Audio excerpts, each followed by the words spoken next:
Ibnu Umar meriwayatkan, katanya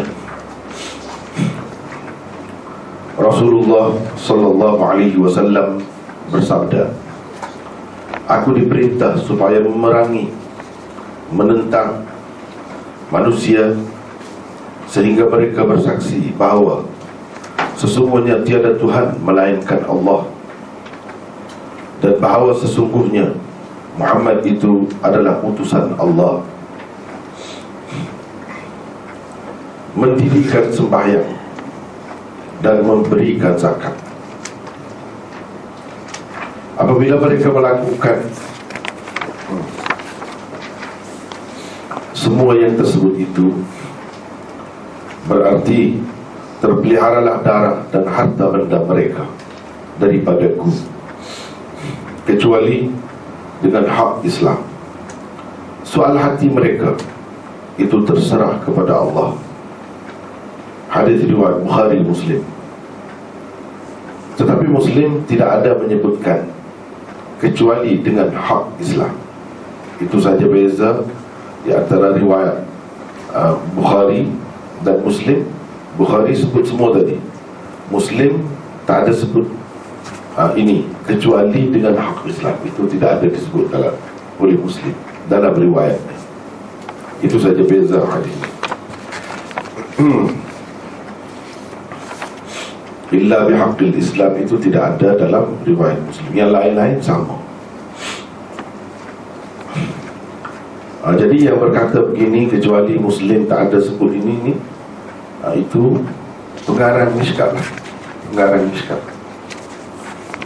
Ini di luar ni, Muhammad bin Abdullah Al-Khatib At-Tabrizi, lebih dikenali dengan Khatib Tabrizi. Dialah tu sebut. Dan yang lain-lain sama, muttafaqun alaih. Ini dari segi amanah ilmu dia lah. Dia sebut Bukhari, Muslim meriwayatkan, tapi yang dia pakai sepenuhnya itu adalah riwayat Bukhari. Riwayat Muslim pun sama juga, cuma kurang sedikit. Tidak ada rangkai kata tadi, illa bihaqqil Islam, itu tidak ada.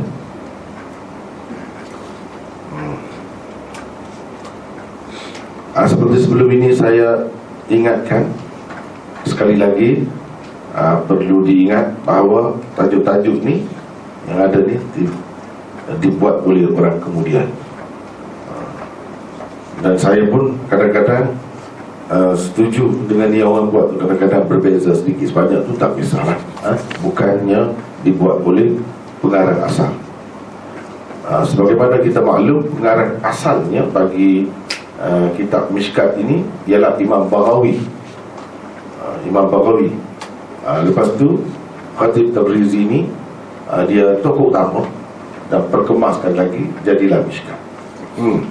Asalnya yang karangan Baghawi itu namanya Masabih As-Sunnah. Dalam mukhaddimah kita sudah sebut tadi semuanya, Masabih As-Sunnah. Jadi ini Mishkat Al-Masabih. Masabih itulah dia ada kaitan dengan Masabih. Masabih maknanya lampu-lampu sunnah. Mishkat maknanya bekas lampu yang menyebabkan lampu itu jadi semakin cerah. Jadi ada kaitan. Ini hadis yang ke-10. Kitab Mishkat ini cepat sikit kita baca kan, nak banding dengan yang lain-lain. Sebab yang lain kena bincang banyak perkara, kena bincang tentang sanad. Kalau Bukhari tajuk dia tu kena bincang juga lagi. Mishkat ini kita terus kepada isi kandungan. Inilah yang sebenarnya berguna kepada semua. Berguna kepada semua. Kita boleh ambil terus isi kandungan dia, pengajarannya. Hadis yang ke-10 ini diriwayatkan oleh Ibnu Umar. Latar belakang Ibnu Umar sedikit sebanyak telah kita sebutkan dahulu. Kalau yang tak sebut lagi itu kita bincang lah sedikit sebanyak tentang perawi yang terakhir, iaitu paling atas dari kalangan sahabat itu. Kalau sudah dibincangkan tak diulangi lagi. Ibnu Umar meriwayatkan, katanya Rasulullah sallallahu alaihi wasallam bersabda, aku diperintah supaya memerangi manusia. Di situ ada nota. Sebab kadang-kadang hadis ini disalah anggap, disalah tafsirkan oleh setengah-setengah kalangan. Sebab nampak macam keras sangat. Sekali tengok nampak macam keras sangat. Alhamdulillah. Batuk kan?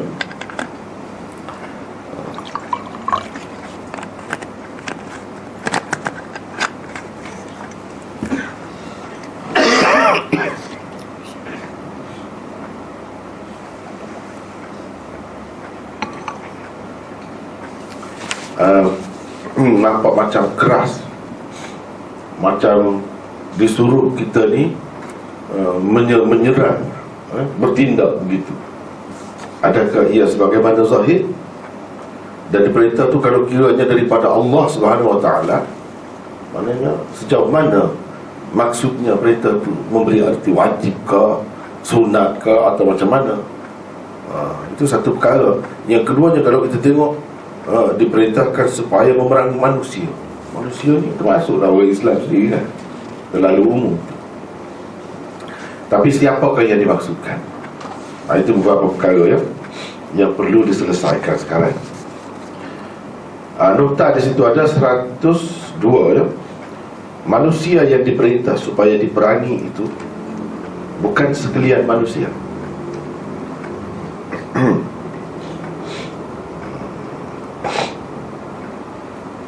Tetapi orang-orang kafir dan musyrikin yang jelas permusuhannya dengan orang-orang Islam, atau dengan kata lain kafir harbi. Kafir harbi.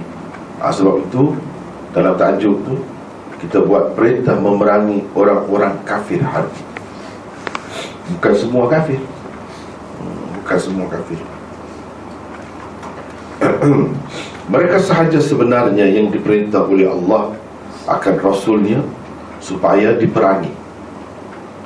Antara buktinya ialah hadis Nasa'i berikut: umirtu an uqatilal musyrikin. Sebab hadis itu sama juga dengan Quran, yufassiru ba'duhu ba'dah. Sebahagiannya mentafsirkan sebahagian yang lain. Kalau di sini an-nas disebut manusia, nampak umum sangat. Kalau macam tu, siapa sajalah. Tidak begitu. Ini disebutkan umum, tapi maksudnya bukan umum. Sebut umum, selalu kita jumpa dalam hadis ini, dia guna itlaqul kull wa iradatil juz'. Sebut semua, tapi bukan maksudnya semua. Maksudnya ialah sebahagian. Sebahagian tu yang tertentu. Seperti kita kata baca Quran. Quran semua sekali lah, daripada surah Al-Fatihah sampai habis surah An-Nas, itu Quran. Kita tanya anak kita, baca Quran dah hari? Baca dah ayat, kata dia baca dah Quran. Jadi Quran tu maksudnya semua sekali. Kita, kalau dia baca satu dua surah pun sudah baca dah Quran. Inilah yang dikatakan sebut semua umum, tetapi bukan maksudnya semua. Semua yang dimaksudkan ialah sebahagian. Boleh juga kita kata baca Quran juga, tidak salah itu. Jadi dalam penggunaan bahasa Arab banyak sangat macam ni, dalam Quran, dalam hadis banyak sangat. Itulah sebab perlu kita teliti dan perlu belajarlah dengan betul, barulah tak jadi keliru. Macam di sini An-Nas bukan dengan makna manusia seluruhnya. Kalau macam tu orang Islam masuk juga. Tak, semua orang kafir, tak kira kafir macam mana pun. Begitulah kira-kiranya. Tetapi tidak sama sekali, bukan begitu. Kena tengok dalam hadis Nasa'i, dia sebut umirtu an uqatilal musyrikin. Musyrikin itu pula bukan semua musyrikin. Itu sebab kalau kita tengok sekali pandang hadis ini nampak kasar, nampak keras. Tapi kalau kita pergi dalam lagi, nampak wajar, memang patutlah begitu. Sama juga dalam Quran. Bila bunuhlah orang musyrikin di mana saja kamu temui. Apa orang Islam diganas sangat. Jadi orang-orang yang tak faham, tak belajar, orang kafir, orang Islam pun begitu juga. Kalau tak belajar, dia akan faham begitulah zahir. Padahal itu dalam konteks mana? Dalam konteks kafir harbi. Dia pun hauskan di darah kita. Bila ada peluang, dia pun nak bunuh kita. Bila saja ada peluang. Dalam keadaan itu, kita pun kena begitulah juga. Bukan daripada awal dia tak ada apa-apa, semata-mata berbeza akidah, kita nak pergi bunuh dia. Bukan itu yang disuruh Allah SWT. Kalau begitu, di mana kebebasan beragama? Kan Islam ini maklum, semua orang tahu. Dia terima kebebasan beragama, dia hormat kepada orang lain, orang Islam. Jadi nak buat bercakap. Jadi kita kena faham dalam konteks mana.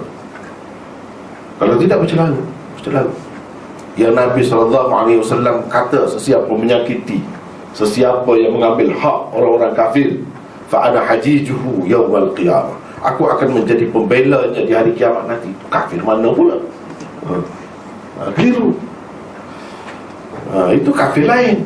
Kafir yang dilarang sama sekali kita mengganggu mereka, menyakiti mereka, menceroboh mereka, sama sekali dilarang.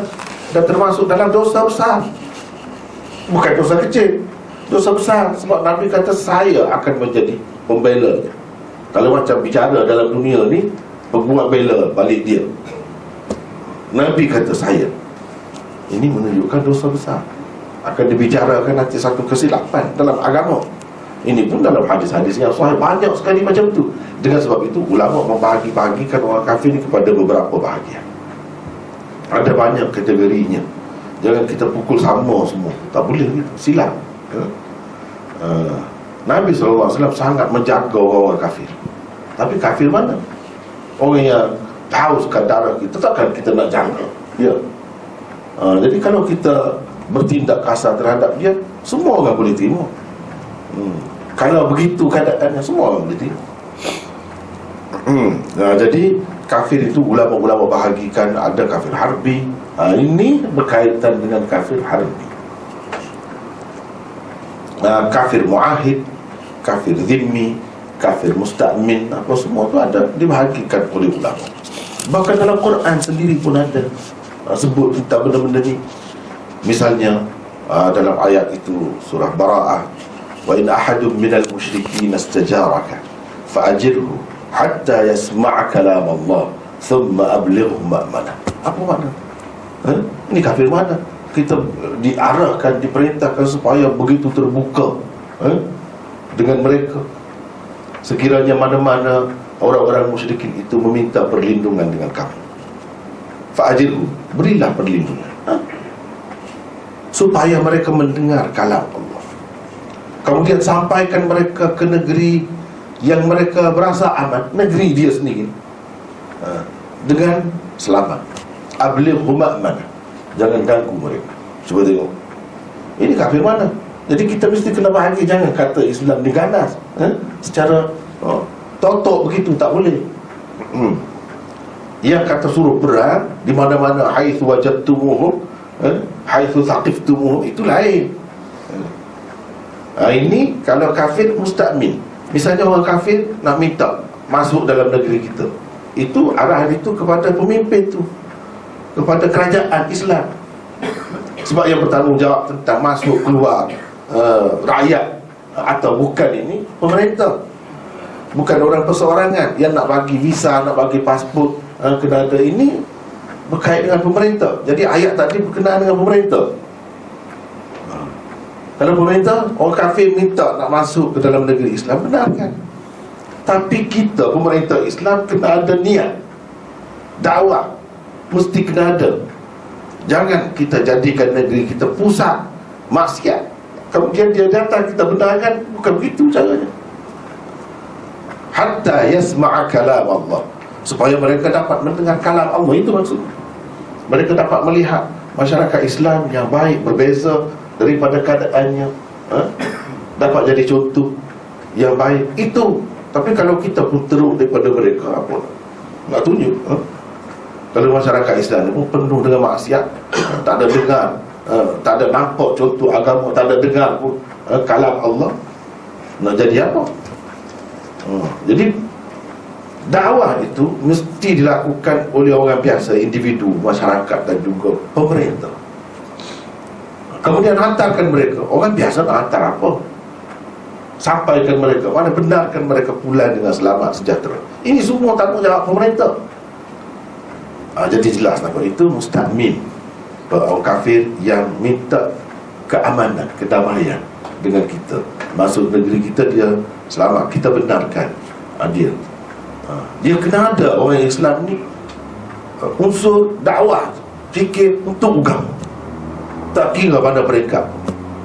Jadi di situ Allah SWT mengingatkan. Nampak, kita nampak kan orang kafir itu selamat.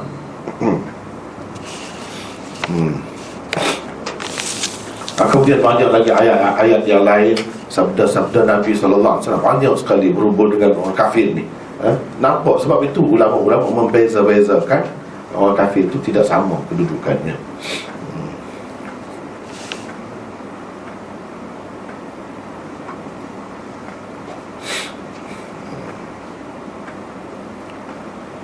Kemudian jadi musyrikin itu pun tidak semua musyrikin, sebab dalam ayat tadi dia sebut musyrikin juga. Wa in ahadun minal musyrikin, musyrikin juga. Itu tidak suruh perang. Bahkan kalau dia mari dalam negeri kita, kita kena jaga keselamatannya. Musyrikin juga. Jadi sebab itu kena faham. Yang jadi keliru ni, yang jadi salah faham, sebab satunya tidak diberi kefahaman dengan betul kepada orang kafir. Satu, tidak terdedah. Jadi Islam ni, orang Islam sendiri yang memberi gambaran buruk kepada orang kafir.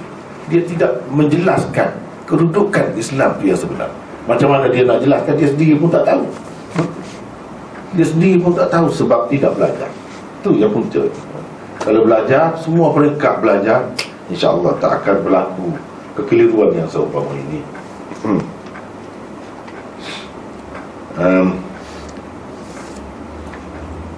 Habis itu kemudian hadis Muslim berikut juga menunjukkan perkara yang sama. Man wahhadallah wa kafara bima yu'badu min dunillah haruma maluhu wa damuhu wa hisabuhu 'ala Allah. Orang yang mengesahkan Allah dan kufur terhadap apa-apa yang disembah selain Allah, haram harta benda dan darahnya. Soal hati mereka itu terserah kepada Allah. Jadi maknanya An-Nas di dalam hadis di atas tak boleh kita pakai seumumnya. Makna dia tu dalam makna yang terlalu umum. Sebab orang Islam jadi kena diperintah Nabi supaya diperangi jugalah. Sedangkan dalam hadis ini ada sebut bila orang Islam dia haram darah dia, harta benda dia, semua kita cerobohi. Ada pun orang kafir, kalau dia berperang dengan kita, kalau dia nak menceroboh kita dalam keadaan itu, sebab dia pun telah menganggap halal darah kita, harta benda kita. Jadi sebagai tindak balas yang setimpal, kita boleh bertindak begitu. Dunia mana pun, manusia mana pun, kalau kita kata kita bertindak begitu sebab dia buat kita boleh, semua orang boleh terima. Semua boleh.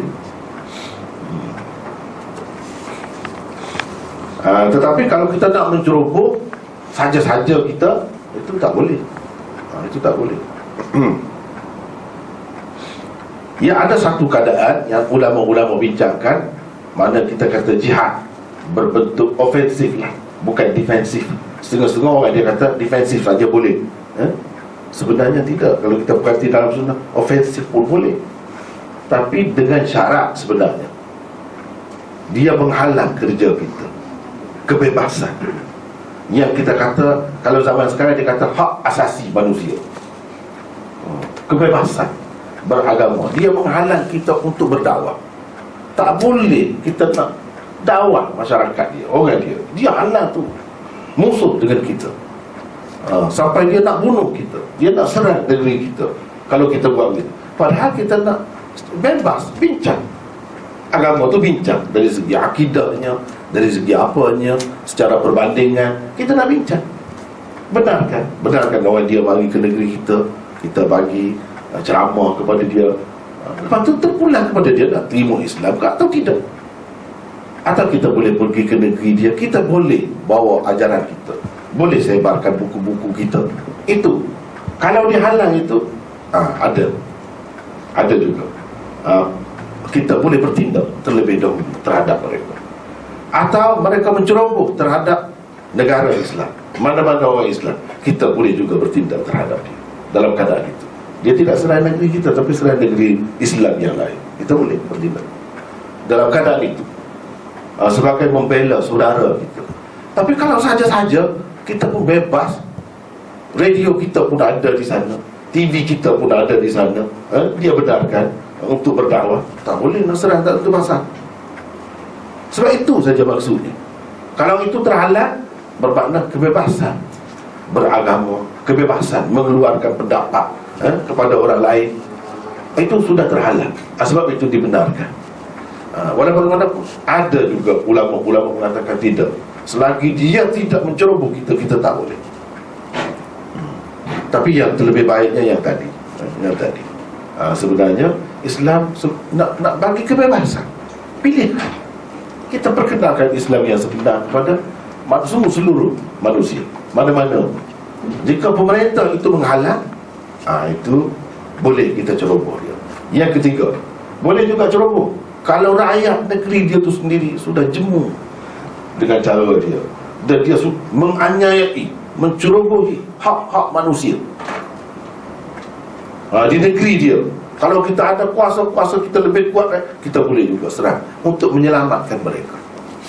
Sesuai dengan dalam Al-Quran dia sebut, Rabbana akhrijna min hadhihi al-qaryati adh-dhalimi ahluha waj'al lana min ladunka waliyya waj'al lana min ladunka nasira. Sesuai dengan itu. Inilah yang berlaku di zaman Nabi, zaman sahabat. Kenapa ada berlaku orang Islam pergi serang? Sebab rakyat dia sendiri itu, kita kata berdoa lah cara dia, dan mengharapkan sangat orang Islam ini melepaskan dia daripada cengkaman kezaliman pemerintah semasa. Ini antara sebab. Sebab itu Islam pergi mana-mana dia mudah menang, sebab rakyat negeri itu sendiri menyokong dia. Itu dalam sejarah. Ini pun boleh juga dalam keadaan ini atas dasar menjaga hak asasi manusia. Kalau ada, bagi saya terima kedua-dua bentuk jihad, iaitu defensif ataupun ofensif, kedua-duanya boleh sebenarnya. Tapi dalam keadaan tadi, saja-saja kerana nak memperluaskan negeri, wilayah, nak dapat harta negeri, tak boleh. Dia mesti ada maksud agama, iaitu nak menyampaikan Islam. Dan kalau sebelum nak serang itu, dalam sejarah kita tengok Nabi SAW bagi amaran terlebih dahulu. Dia tu tak ada perang dengan kita, tapi bagi amaran lagi. Kalau kamu terima Islam, tak ada perang. Kalau kamu tu nak perang juga, terpaksa dia jadi hukum perang lah. Hukum perang lah. Negeri dia kalau kalah jatuh kepada kita lah. Kamu tak dapat berkuasa lagi lah. Tapi kalau dalam sejarah membuktikan, kalau dia terima Islam, pemerintah tu terus jadi pemerintah. Macam di Bahrain, di mana Nabi SAW benarkan dia terus jadi raja di tempat dia, bukan nak berebut kuasa. Jadi tak ada dah serang menyerang, itu tak ada dah. Ini semua terbukti di dalam sejarah. Kalau dia menerima Islam, kalau dia tak terima Islam, dua pilihan. Dia nak perang ke tidak? Kalau dia nak perang, kalau tidak nak damai, kita berdamai. Jadilah kafir mu'ahid, yang mengikat perjanjian, buat perjanjian dengan Islam supaya tidak menceroboh satu sama lain. Bahkan ada kalanya kafir yang menjadi sekutu orang Islam, sebagai khulafa, sebagai halif, sekutu orang Islam. Yakni dia tidak bermusuh dengan Islam. Banyak berlaku di zaman Rasulullah SAW. Tapi dia sistem puak-puak lah pada masa itu. Puak ini. Dia buat perjanjian dengan Rasulullah SAW, iaitu perjanjian damai. Ini pun satu jenis kafir juga. Kita tak boleh ceroboh dia. Dalam perjanjian itu, kalau orang serang dia, orang Islam akan membela dia, mempertahankan dia. Agama tak ada kena-mengena, tak ada paksaan supaya masuk dalam Islam, tak ada. Sebenarnya keamanan dunia, perkiraan dunia untuk keselamatan dunia. Dia pun jangan menyokong pihak orang kafir, jangan menyebelahi orang kafir. Kalau dalam perang jangan menyokong mereka. Itu pernah Nabi SAW buat. Ini dipanggil kafir mu'ahid. Ada juga yang macam tu. Ini tak boleh kita perang, Nabi tak perang dengan dia. Jadi banyaklah keadaan kafir itu mesti kita tahu. Selain daripada itu, kalau betul dia tu memang buat begitu gini pun, kita tak mampu, kita tak ada kuasa, kita tak boleh ceroboh dalam tu pasal. Itu membahayakan diri kita juga. Tak boleh. Kalau kita tidak mampu. Setengah-setengah orang kata, ini bukan orang biasa dalam kitab-kitab ulama-ulama juga yang kata. Dia kata la ikraha fid din, lakum dinukum waliyadin dan sebagainya. Ayat-ayat seperti ini sudah mansuh. Sudah mansuh. Kadang-kadang saya pun susah hati juga. Sebab orang kita ni, dia kata saja ada yang dalam kitab, dia tak fikir benda ni praktikal ke tidak. Dia kata sudah mansuh. Bila sudah mansuh, bermakna tak ada semua. Orang kafir mesti diperangi. Mana ayat qital itu, itulah yang muhkam. Adapun ayat-ayat kebebasan beragama, lakum dinukum waliyadin, masing-masing lah kita dengan agama masing-masing, itu sudah mansuh, tak boleh pakai lagi. Yang kita kena pakainya ayat qital, iaitu perang. Kita nak perang macam mana kita tak mampu. Dalam keadaan tak mampu, ada dah Allah SWT perintahkan kita perang. Bila kita tak buat, dosa lah. Jadi dosa macam mana dalam keadaan kita tidak mampu. Itu sebabnya dia usul tu lagi, pada prinsipnya sudah berbeza. Bagi ulama yang mengatakan sudah masuk, yang tidak masuk, yang muhkamnya iaitu ayat perang, susah dia. Bermakna dia berdosa lagi bila tidak perang, tanpa mengambil kira mampu ke tidak mampu ke, tak ada dah semua. Sedangkan kalau kita mengambil kira satu golongan ulama lagi yang mengatakan tidak masuk ayat itu, bahkan tidak ada satu pun ayat yang masuk, lebih baik macam itu lagi kita pakai. Sebab apa?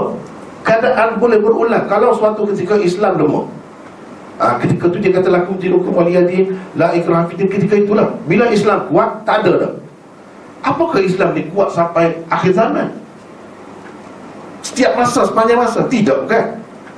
Bila kita ketika lemah, dia balik semula seperti asal lah. Sepatutnya pakai begitu kan senang. Ayat ini kita pakai masa ni. Bila sudah kuat, kita tak pakai itulah. Dalam keadaan yang membolehkan kita berjihad, berperang. Tapi dalam keadaan tidak boleh atau kita tidak mampu, kita tak termasuk dalam perintah itu pun. Tak ada kena-mengena, tak ada berdosa pun. Tak ada berdosa pun. Pakailah semula ayat tadi, la ikraha fid din, lakum dinukum waliyadin. Bagi orang yang mengatakan masuk, dia tak boleh pakai sampai bila dah, sampai kiamat pun. Ini kerugiannya. Sebab itu kita kena tengok agama ni bukan pendapat, bukan mazhab saja, kena pergi kepada asalnya, sumbernya. Dan kena tengok semua pendapat ulama. Jangan satu golongan ulama saja. Dan pakailah yang terbaik.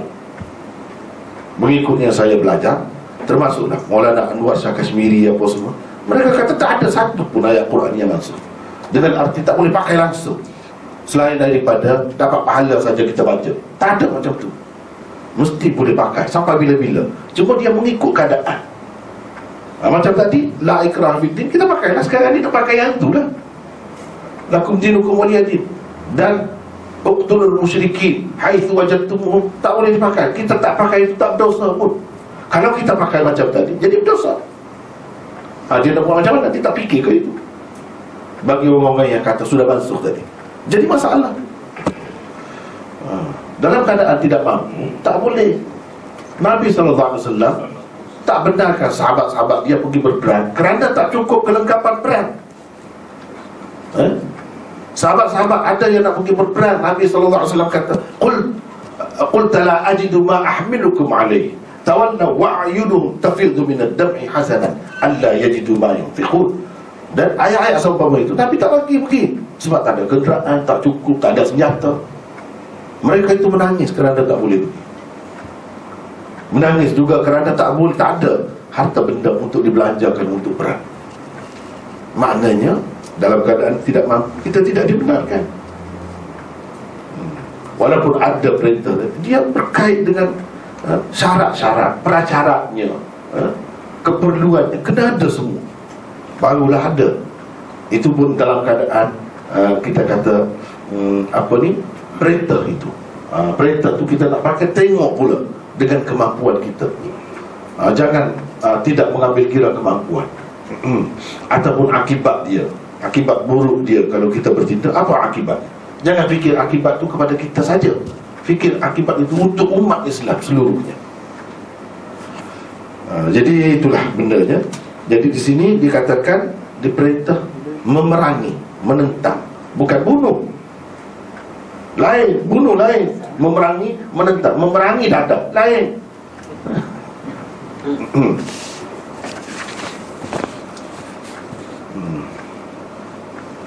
Kemudian aku diperintah, nota yang kedua selepas itu 103, maksud aku diperintah ialah oleh Allah. Kalau Nabi kata aku diperintah, dia tak ada orang lain yang memerintah dia, yang menyuruh dia selain daripada Allah. Mestilah daripada Allah. Kerana tidak ada yang memerintah atau menyuruh Rasulullah SAW melakukan sesuatu selain Allah, kemusykilan timbul. Kenapa? Kerana perintah itu zahirnya terhenti setakat 2-3 perkara yang tersebut di dalam hadis ini sahaja. Jadi supaya memerangi manusia, sehingga mereka mengucap 2 kalimah syahadah, mendirikan sembahyang, memberi zakat, itu saja. Bila selesai itu tak boleh dah. Itu saja ke? Macam mana?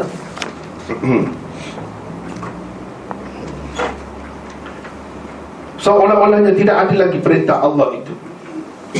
Perintah Allah memerangi itu sudah tidak ada lagi bila sudah manusia ini melakukan 2-3 perkara itu saja.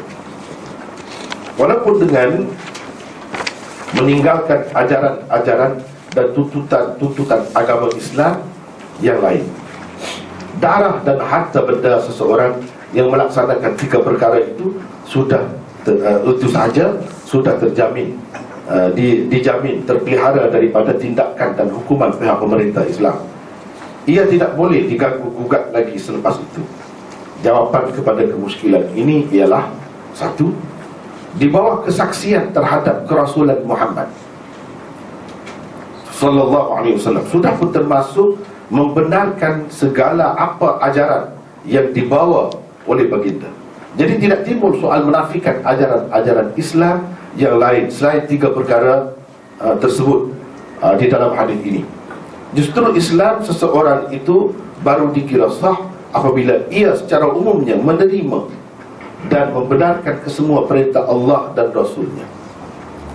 Maksud hadis ke-10 ini sebenarnya ialah aku diperintah supaya memerangi manusia sehingga mereka memeluk agama Islam sepenuhnya. Itu maksudnya. Sebut 2-3 itu sebagai contoh. Tapi di bawah wa anna Muhammadan Rasulullah, la ilaha illallah, sebenarnya merangkumi semua sekali. Sebab pada masa Nabi SAW, kalau nak kata perintah Allah, dia tidak sekaligus datang. Orang-orang yang memeluk agama Islam di peringkat awal tak ada pun kewajipan haji apa semua tu. Sebelum sampai perintah tentang haji, tak ada. Tapi dia kena ada dalam hatinya, kena bersetuju. Kalau ada perintah seterusnya daripada Allah, dia akan terima. Kalau ada seterusnya perintah daripada Rasulullah, dia akan terima. Pendek kata, semua sekali perintah daripada Allah dan Rasul akan diterima. Itu artinya Islam. Sudah masuk dari situ. Sebab Rasulullah SAW pun bukan daripada awal lagi semua sekali dia cerita. Berapa banyak yang tahun ke-9 baru disabdakan hadis itu, ada perintah itu. Jadi yang dulu tu tidak Islam lah, dia mati macam mana? Tetap Islam. Sebab dalam hati dia sudah ada penerimaan terhadap semua ajaran yang dia saksikan, iaitu Allah dan Rasul itu sudah daripada awal lagi. Sebab itu di sini yang disebut 2-3 itu sebagai contoh sahaja. yang terpenting daripada kita.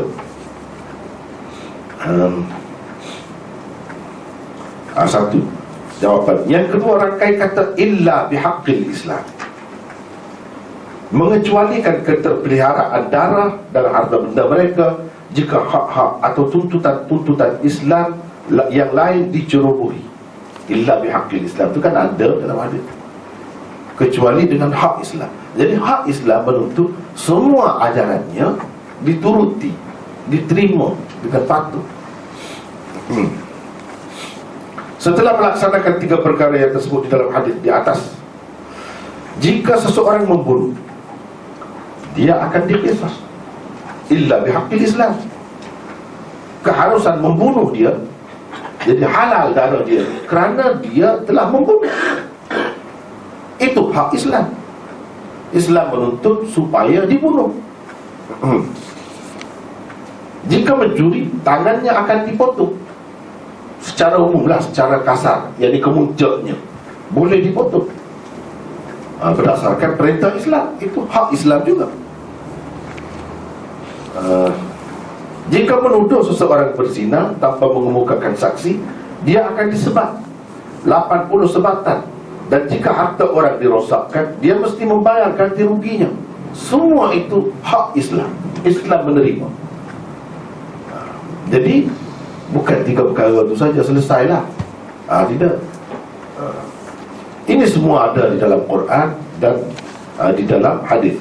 Pemerintah Islam akan melaksanakan semua hukuman tersebut atas dasar hak yang diterima Islam dicerobohi. Itu maksud illa bihaqqi Islam. Hak-hak yang diakui dan diterima Islam untuk dinikmati penganut-penganutnya dan orang-orang kafir yang bernaung di bawah pemerintahan Islam. Dalam contoh-contoh yang penulis kemukakan itu ialah hak untuk hidup, hak memiliki harta benda, dan hak untuk hidup dalam masyarakat secara terhormat dan bermaruah. Ringkas ceritanya, dia ada kaitan dengan itu sebenarnya. Hukuman terhadap pencerobohan ke atas hak-hak itu tersebut dengan jelas di dalam Al-Quran dan As-Sunnah. Tersebut dengan jelas.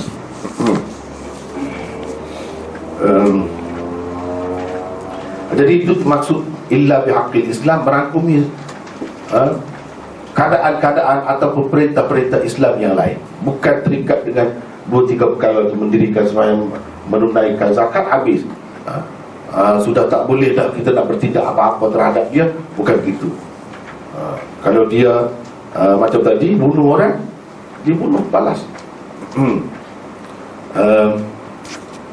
Apa ni dalam Quran, ya ayyuhalladzina amanu kutiba alaikumul qisas fil qatl. Itu qisas ada. Wa man qutila mazluman faqad ja'alna liwaliyhi sultana fala yusrif fil qatl. Ada. Itu. Sesiapa yang dibunuh, keluarganya diberikan hak untuk membunuh balas. Cuma jangan melampau. Dalam membalas itu jangan melampau. Jangan kata dia bunuh kita seorang, anak kita seorang, kita bunuh 10 orang anak dia. Jangan begitulah. Jangan begitu. Walaupun dibenarkan qisas, tetapi ada kaedahnya, ada peraturannya. Kalau satu, kalau dua.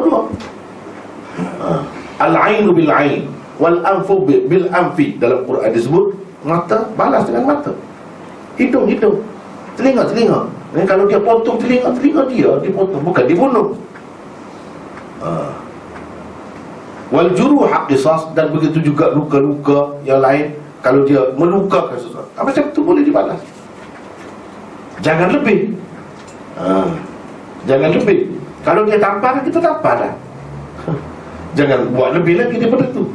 Itu fala yusrif, terutamanya dalam kes pembunuhan, bunuh balas. Fala yusrif fil qatl. Tapi hak itu telah diberikan oleh Allah SWT.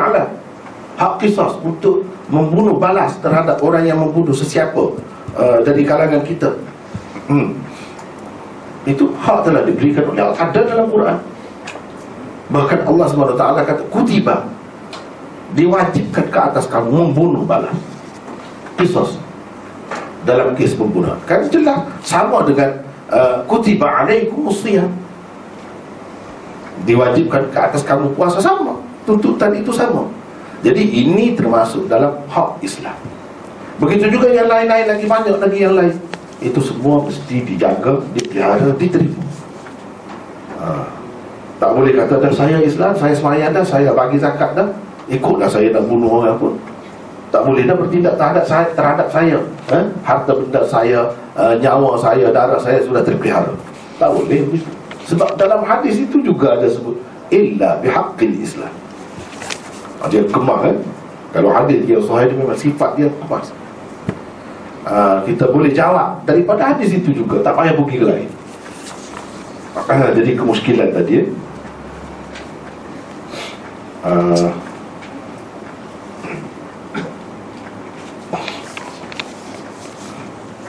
mendirikan sembahyang, mengucap dua kalimah syahadah itu.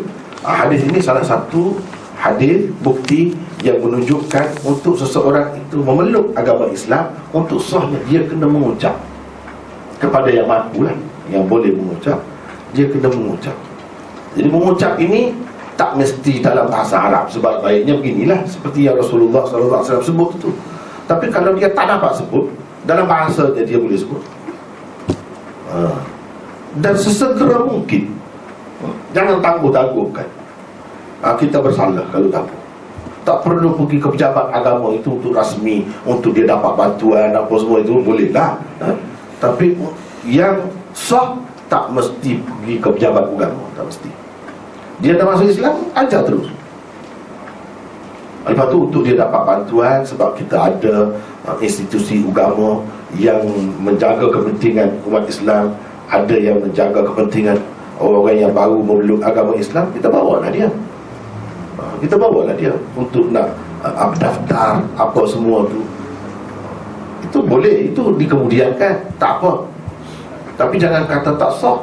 Jangan kata tak sah. Itu sudah sah. Walaupun dalam bahasa dia, tak perlu dia guna bahasa Arab. Itu mengucap. Ini salah satu dalilnya. Dan banyak lagi dalil-dalil yang lain. Sebab itu pergilah ke mana pun semua kata begitu. Tak ada khilaf dalam perkara ni. Tak ada khilaf. Mengucapnya dua kalimah syahadah. Itulah dua kalimah syahadah. Seterusnya, mendirikan sembahyang. Apa makna mendirikan sembahyang?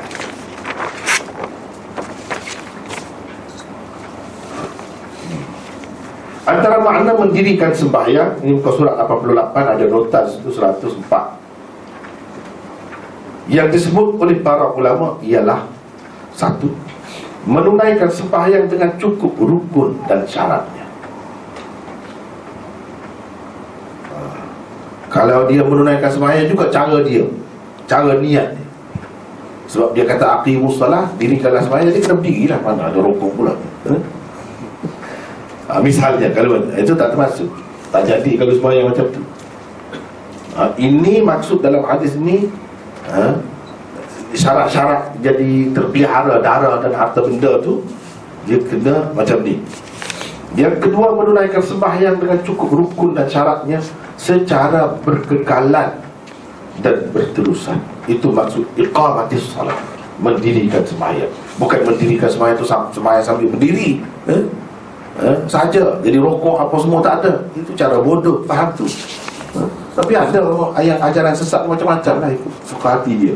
Sembahyang pakai niat saja, mungkin dia kata berdiri. Sebab ini tengok, mendirikan sembahyang. Mendiri ni kena berdiri lah, dia kata. Macam-macam kebodohan di kalangan umat ni. Tapi dia terkawal, bagaimanapun terkawal. Tengok, dia kata ni ajaran sesat lah. Yang saya pernah tahu lah, diberitahu oleh guru-guru kita. Dia kata, dia komen lah, apa assalamualaikum ayyuhan nabiyyu, cakap orang putih pula, cakap Inggeris pula situ. Assalamualaikum ayyuhan nabiyyu pula, kata dia dah. Kebodohan. Kebodohan. Wa'bud rabbaka hatta ya'tiyakal yaqin, sembahlah Tuhanmu sampai kamu yakin. Bila sudah yakin tak perlu pula. Dia kata sehingga yakin. Bila sudah yakin tak perlu dah sembahyang. Tengok, ini pokok sesat. dia tak faham maksud mendirikan sembahyang secara berkekalan dan berterusan. Rasulullah sallallahu alaihi wasallam tu sakit sampai dipapah keluar, dia sembahyang tak tinggal. Dia siapa lagi yang lebih yakin daripada dia? Kalau nak kira yakin, padahal semua ulama kata yakin di situ maksudnya mati, sampai mati. Dia tak kira lah orang lain nak pandai ni bukan main, susahnya kena belajar ilmu itu ilmu ini barulah faham yakin itu dengan makna mati. Dia tak perlu semua. Ni pokok ajaran sesat mudah saja. Dia tak faham semua kaedah tu. Kalau sebut mendirikan sembahyang, itu termasuk dalam itlaqil juz wa iradatil kull. Dia tak faham, dia tak guna ilmu tu semua. Sebutkan sebahagian tapi maksudnya semua. Tadi sebutkan semua tapi maksudnya sebahagian. Ini sebutkan sebahagian, mendirikan, tapi bukan bermakna dalam sembahyang itu ada berdiri saja. Wasjud waqtarib, wasjud warka'u ma'ar raki'in, itu kalau sebut. Kalau nak kira begitu bukan berdiri saja, rokok sajalah. Sebab ada dalam ayat sebut rokok saja. Itulah bendanya. Kalau agama ni kalau tak ikut Quran dengan betul, sunnah dan pakai ulama-ulama yang muktabar, bercelaru.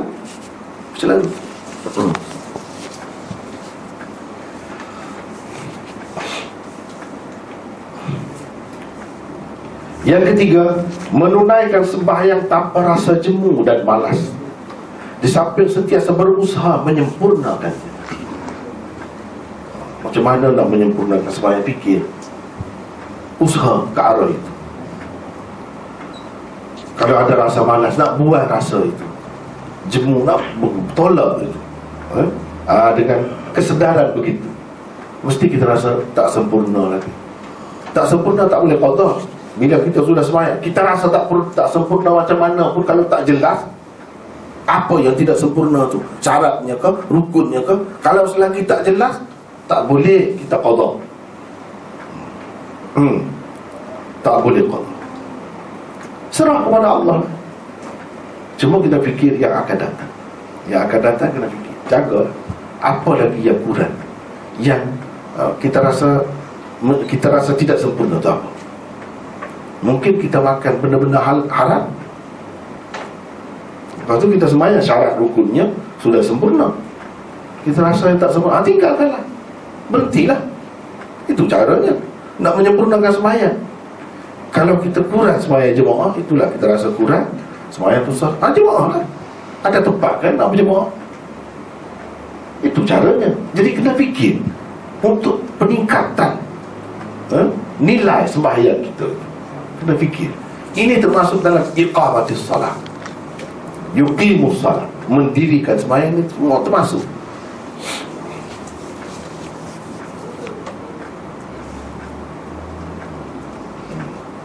Yang keempat, mengerjakan sembahyang yang difardukan dengan sebaik mungkin. Itu termasuk dalam mendirikan sembahyang. Itu maksud mendirikan sembahyang, sebaik mungkin. Ya. Perkataan mendirikan sembahyang yang tersebut di dalam hadis ini tidak bererti sembahyang itu hanya harus dikerjakan dalam keadaan berdiri sahaja. Ya, saya sebut ni sebab ada yang ajaran sesat yang macam tu. Dia faham daripada mendirikan sembahyang.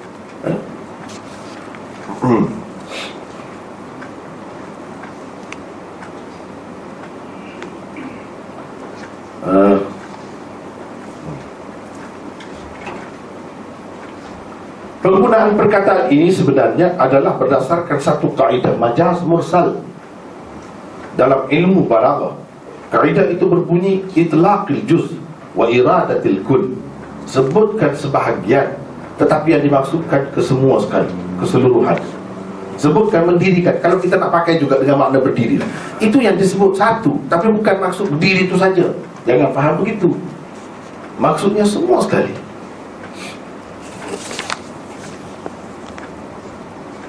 Semua sekali itu termasuk dalam kaedah ini.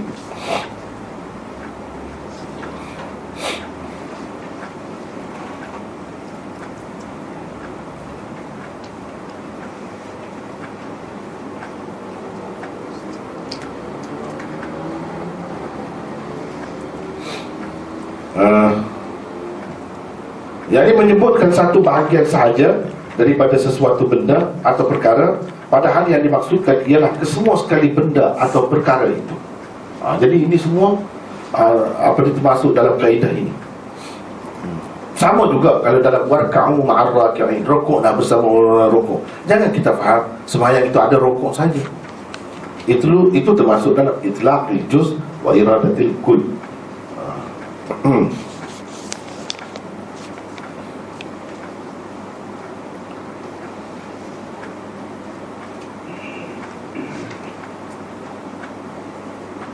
Sesetengah ulama menyimpulkan hukum bunuh terhadap orang-orang yang meninggalkan sembahyang daripada hadis ini.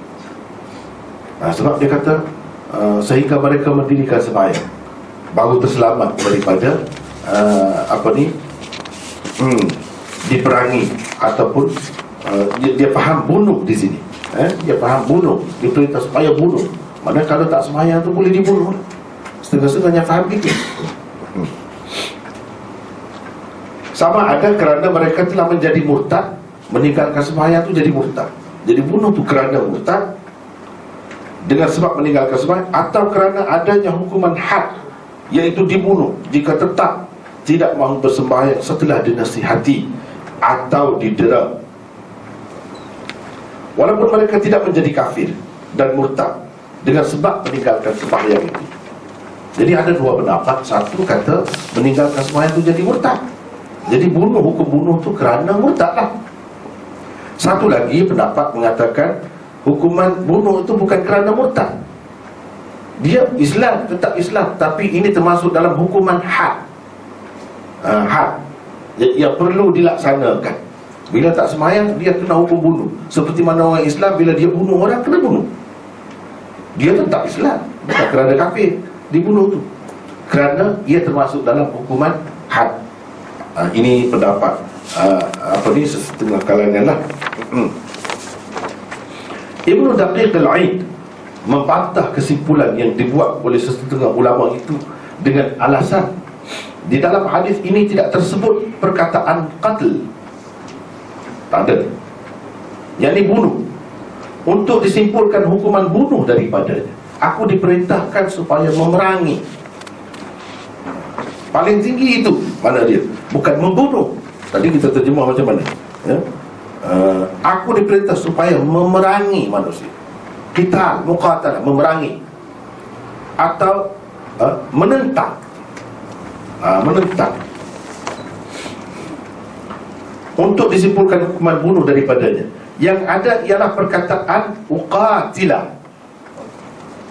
Qatala yuqatilu, qital wa muqatalah. Itu yang ada. Ia berpunca daripada perkataan qital dan muqatalah, memerangi, melawan, menghalang, menyekat, dan sebagainya, menentang. Termasuk semua itu ada dalam perkataan qital, muqatilah. Kata beliau, la yalzamu min ibahatil muqatalah alaiha ibahatul qatl alaiha, lianna al-muqatalah mufa'alah tastalzimu wuqu' al-qital min al-janibain wala kadha al-qatl. Bermaksud tidak semestinya apabila ada keharusan muqatalah, memerangi, menentang kerana meninggalkan sembahyang, ada juga keharusan membunuh kerana meninggalkannya. Membunuh tak boleh, memerangi boleh, menentang boleh, apalagi kita kata menghalang, melawan boleh, sampai kita berkelahi boleh. Tapi membunuh tak boleh, kita faham daripada sini. Sebab Nabi SAW menggunakan uqatila, bukan aqtula. Bukan aku diperintah supaya aqtula, membunuh, tak? Uqatila, itu beza jauh tu.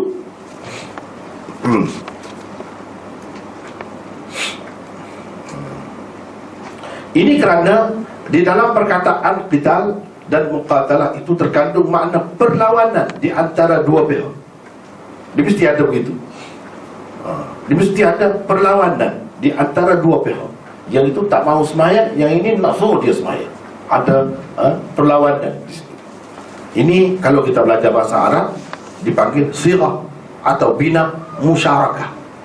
Musyarakah mana perkongsian dalam perbuatan itu daripada dua pihak sekurang-kurangnya. Kalau membunuh, dia kata satu pihak saja bunuh, yang satu lagi tidak.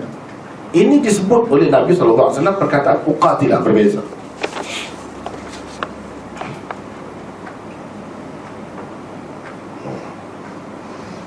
Kadang-kadang kita harus memerangi seseorang, tetapi tidak harus pula kita membunuhnya. Seperti kita kata memerangi dada. Jadi memerangi dada membunuh orang lah, gitu. Tidak, memerangi lain. Imam Baihaqi pula menukilkan itu tidak begitu keadaannya dengan perkataan al-qatl, yakni membunuh lain. Imam Baihaqi pula menukilkan pendapat Asy-Syafi'i, Imam Syafi'i, bahawa beliau ada berkata, laisal qital min al-qatl bisabil faqad yahillu qitalur rajul wala yahillu qatluh. Itu kata Imam Syafi'i. Qital tiada kena mengenal langsung dengan qatl.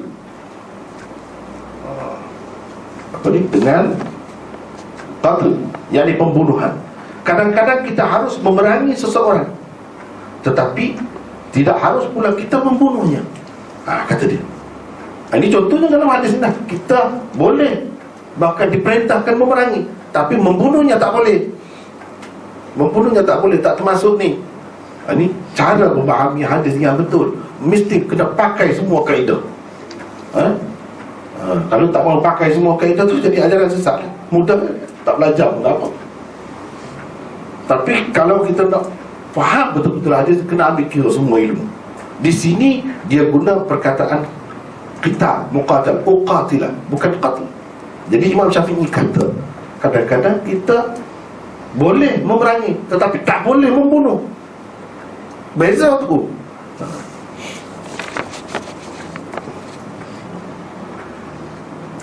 Jadi betul lah, mana-mana negara Islam pun sampai sekarang ni tak ada, walaupun dia memerangi. Misalnya orang tak pergi sembahyang jemaah, dia tangkap, dia denda, boleh, itu termasuk dalam memerangi. Tapi mana ada bunuh. Betul itu. Jangan mudah-mudah menakut-nakutkan orang terhadap Islam ni. Jangan. Kita bunuh dia, kafir takut dah. Seorang yang kena bunuh, habis heboh seluruh dunia. Heboh seluruh dunia. Sebab itu kena pakai dengan betul, dengan bijaksana, baru menarik orang. Memerangi macam tu, itu betul. Jadi tak ada dah yang lepak sana sini, yang berkeliaran dengan motosikalnya. Tak ada, semua pergi ke masjid, walaupun dia buat kosong di masjid. Tapi dia takut, tak puasa misalnya, ada. Itu bagus, betul. Betul, itu makna memerangi. Tapi nak bunuh tak boleh. Mungkin kalau kuasa kita kuat, kita boleh buat lebih lagi, macam-macam lagi cara, supaya termasuk dalam makna memerangi itu. Banyak lagi tindakan yang boleh dibuat. Namun membunuh tidak. Hanya ada dalam kitab saja. Yang ada dalam kitab ni kadang-kadang tak pakai banyak. Hanya bincang secara ilmiah. Ini kata bunuh. Macam sebut tadi, itu kata-kata ulama juga ada dalam kitab juga. Dia kata ini sebagai had lah, sebagai hukuman murtad lah, hukuman murtad bunuh. Itu perbincangan sahaja. Untuk diketengahkan dalam dunia nyata, tak boleh semudah itu. Tak boleh semudah itu. Kita tengok di mana-mana tak pakai. Ada dalam kitab mazhab Zahiri, Daud Zahiri, Imam Ibnu Hazm kata, kalau kita nak kahwin dengan perempuan semasa kita tengok tu boleh tengok semuanya. Semuanya boleh. Bukan tengok muka dan tapak tangan dia saja, semua boleh. Siapa pakai macam tu? Tapi dalam kitab ada. Teruk kita kalau macam tu. Nak kira dalam kitab ada. Dalam mazhab Syafi'i, cuma bukanlah kitab mana pun, dia kata aurat perempuan dengan mahramnya, lelaki yang haram kahwin dengannya, antara pusat dengan lutut. Mana ada ibu kita ke kakak kita ke siapa-siapa ke pakai macam lelaki, pakai kain pelikat tu, tutup antara pusat dengan lutut, mana ada. Adapun buah dada ni nampak, mana ada macam tu. Tapi dalam kitab ada. Ini kena faham antara benda yang ada dalam kitab dan yang hendak diketengahkan dalam masyarakat, dalam dunia nyata. Berbeza. Manusia tak akan guna yang tidak praktikal. Tapi ada benda tu kadang-kadang kita tak faham. Jadi kenapa dia buat macam ni? Kenapa dia kata begitu? Kenapa dia kata begitu?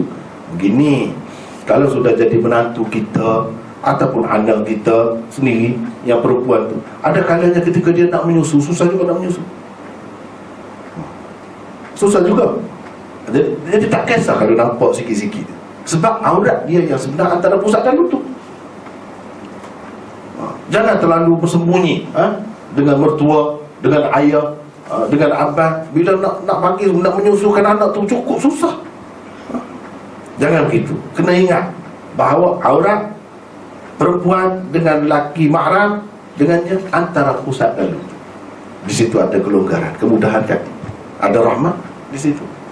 Kena pakai dengan arti macam tu. Bukan saja-saja jadi macam orang dalam hutan mencakul tu. Memang mereka tu tak pakai. Tapi kalau tak pakai pun, kalau sama keluarga dia, memang tak apa. Memang tak apa, masih lagi boleh. Dia selesa macam tu, nak macam mana kita? Kalau dia sudah terbiasa, jangan terus kita pergi. Kamu dengan adik-adik kamu pun kena tutup ni. Kena tutup. Susah. Dia tak mahu terima Islam. Orang asli tu tak mahu. Kita biarkan dia. Kalau sama keluarga kamu, ini tak apa. Ini tak apa lagi. Pakailah yang tadi ada tempatnya untuk dipakai tu. Bukan semua tempat. Sebab kita tak buat pun benda tu. Tak buat. Jadi sama juga dengan yang ini bagi saya tak setuju lah. Sebab kita pun ada dalil, maksud dia pun ada dalil, tak kisahlah itu. Tapi untuk diketengahkan dalam masyarakat, dikuat-kuasakan, kena ambil yang paling ringan. Kita ada kaedah idra'ul hudud bisyubhat. Itu kaedahnya. Hindarilah hukum hudud bila ada syubhat. Syubhat di sini sudah ada. Sekurang-kurangnya dalil bertentangan, sekurang-kurangnya ada khilaf, syubhat khilaf. Jadi tak boleh kita pakai. Kalau hudud, jangan mudah-mudah. Jangan mudah-mudah. Kena banyak pertimbangan, perkiraan. Sebab apa? Terutama zaman sekarang ni, kalau kesilapan kita berlaku, heboh seluruh dunia. Jadi orang takut pada Islam. Jadi kena bijaksana. Bijaksana. Terutamanya ada kaedah. Ada kaedah tu. Jadi antara kaedahnya yang saya sebut di sini, mana tadi? Tetapi tidak pula ia memberi arti membunuh sama sekali. Sebagai contohnya, lihat saja dua hadis berikut ini. Satu, Rasulullah SAW pernah berkata kepada Sa'ad, "Aqitalan ay Sa'ad, inni la u'ti rajul." Maksudnya, kau hendak melawan ke, wahai Sa'ad? Dia guna perkataan qital. Kita terjemah dengan makna melawan. Kau hendak melawan ke, wahai Sa'ad? Sesungguhnya aku hendak memberikan kepada orang itu. Ini hadis ringkas, saya ambil ringkas Muslim. Perkataan qital di dalam hadis ini langsung tidak sesuai dipakai dengan makna membunuh. Tapi dia guna perkataan qital. Uqatila tadi fi'il mudhari' daripada qital ini. Qital. Jadi begini ceritanya, Nabi SAW nak bagi kepada satu orang, Sa'ad. Dia kata nak bagi orang ni. Sa'ad bin Abi Waqqas, salah seorang sahabat 10 dijanjikan syurga. Dia bantah.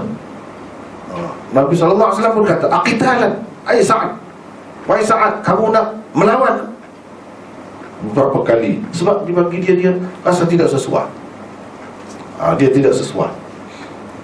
Jadi sahabat ni dia terbuka dengan Nabi SAW, sebab Nabi bagi kebebasan kan sampai begitu. Bukan kata turun saja dah. Kalau dia nampak macam mana-mana dia kata. Dan Nabi SAW akhirnya kata macam ni. Jadi apakah maksud Nabi ni Sa'ad nak bunuh dia? Tak ada, tak betul kalau kita terjemah. Apakah kamu nak bunuh aku? Tak ada siapa pun faham begitu. Di sini makna melawan. Dia guna perkataan kita. Jadi makna an-uqatilah tadi, diperintah aku supaya melawan manusia ni. Jangan mengikut dia kalau dia tak mahu sembahyang dan sebagainya. Kena lawan. Boleh juga. Ya. Yang kedua, Abu Sa'id Al-Khudri radhiyallahu anhu beriwayatkan, katanya, sami'tu an-nabiy sallallahu alaihi wasallam yaqul idza shalla ahadukum ila shay'in yasturuhu min an-nas fa arada ahadun an yajtaza baina yadayhi falyadfa' fa in aba falyuqatilhu fa innama huwa syaitan. Bermaksud, aku telah mendengar Rasulullah sallallahu alaihi wasallam bersabda, apabila seseorang daripada kamu bersembahyang dengan menjadikan sesuatu sebagai sutranya, ini penghadannya dari dilintasi orang, maka jika ada sesiapa yang mahu melintas di hadapannya, dia hendaklah menghalangnya. Falyuqatilhu. Di sini kita pakai dengan makna menghalangnya, bukan membunuh. Siapa kata bunuh? Kalau dia mahu melintas juga, maka hendaklah dihalangnya dengan lebih keras, kerana orang yang hendak melintas juga itu, walaupun telah dihalang, sebenarnya adalah syaitan. Nabi kata. Ini hadis riwayat Bukhari dan lain-lain. Di dalam hadis ini juga digunakan perkataan falyuqatilhu, perkataan yang sama dengan digunakan dalam hadis yang kita bincangkan ini. Tidak harus dipakai dengan arti membunuh, tak boleh. Orang yang meninggikan sembahyang pun, cuma ulama kata, kalau sampai ke peringkat dia mati, terbunuh dengan sebab kita buat tindakan kita, tidak salah. Tidak salah, dia yang salah. Itu kesimpulan ulama. Boleh berlaku kan dengan kita sekat dia macam tu, dia mati, boleh. Jadi tak, macam mana kalau nak bunuh ni? Kalau tumbuk tak mati lagi. Kalau Nabi Musa, penumbuk Nabi Musa boleh jadilah. Tapi kalau penumbuk kita tengah duduk sembahyang tak mati. Jadi yang mati tu kes macam mana? Boleh jadi dia ada lemah jantung, terkejut. Walaupun kita sekat keras sedikit begitu, dia gebak situ. Jadi gebak tu kita kena bunuh balas? Tak. Itu saja hukumannya. Tak. Sebab apa? Sebab ada perintah Nabi. Jadi tak boleh dipisah. Tak boleh kata dia membunuh. Tak boleh. Dia bukan pembunuh. Sekadar itu paling tinggi. Bukan secara langsung dengan arti Nabi suruh bunuh dia. Dah. Sekiranya terbunuh, katakanlah itu, kita tidak dikira sebagai pembunuh, sebab ada hadis ini. Dan hukum kisah tidak dikenakan ke atas kita, sebab ada hadis ini. Kebenaran daripada Rasulullah. Dia guna perkataan kita, bunuh ni boleh sampai peringkat mati, boleh. Sebab perkataan itu asalnya qatl juga, bunuh juga.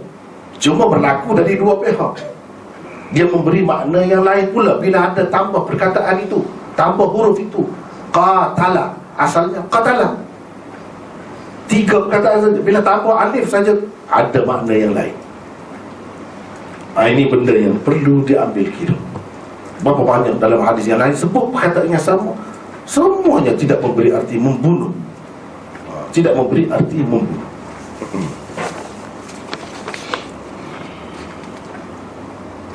Di dalam hadis ini juga perkataan habis itu ya.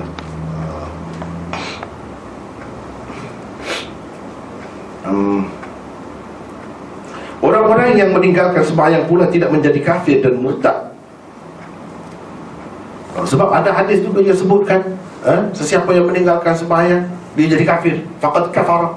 Ada. Jadi jangan kita pakai satu hadis saja, kena tengok semua. Macam tadi, aku diperintahkan supaya memerangi manusia. Kita tak boleh berhenti setakat itu saja. Kena tengok manusia itu siapa yang dimaksudkan. Jadi kafir macam mana? Kena faham. Kufur dalam bahasa Arab ni terbagi kepada berapa?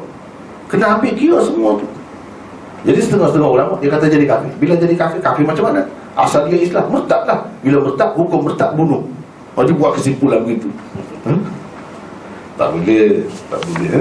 Mesti bercermat dalam hal agama ni, terutama dalam kes-kes sampai ke peringkat mati, bunuh. Sebenarnya tidak begitu. Dalam hadis yang kata kafir tu, kafir macam mana? Kena ambil kira banyak. Itu bila sampai tempatnya lah, insyaAllah kita bincang.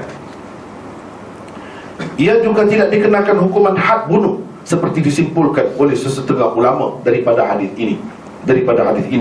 Antara hadis yang membuktikan orang yang meninggalkan sembahyang itu tidak kafir dan tidak murtad ialah hadis berikut. Ini hadis. Jadi kalau ada yang dikata kafir, kita mesti bantah. Masih khilaf lagi itu benda ni. Dan kafir itu boleh kita pakai dengan makna kufur nikmat. Boleh. Lebih sesuai hadis. Sebab ada hadis lain yang menunjukkan tidak kafir. Ubadah bin As-Samit meriwayatkan, katanya, sami'tu Rasulullah sallallahu alaihi wasallam yaqul,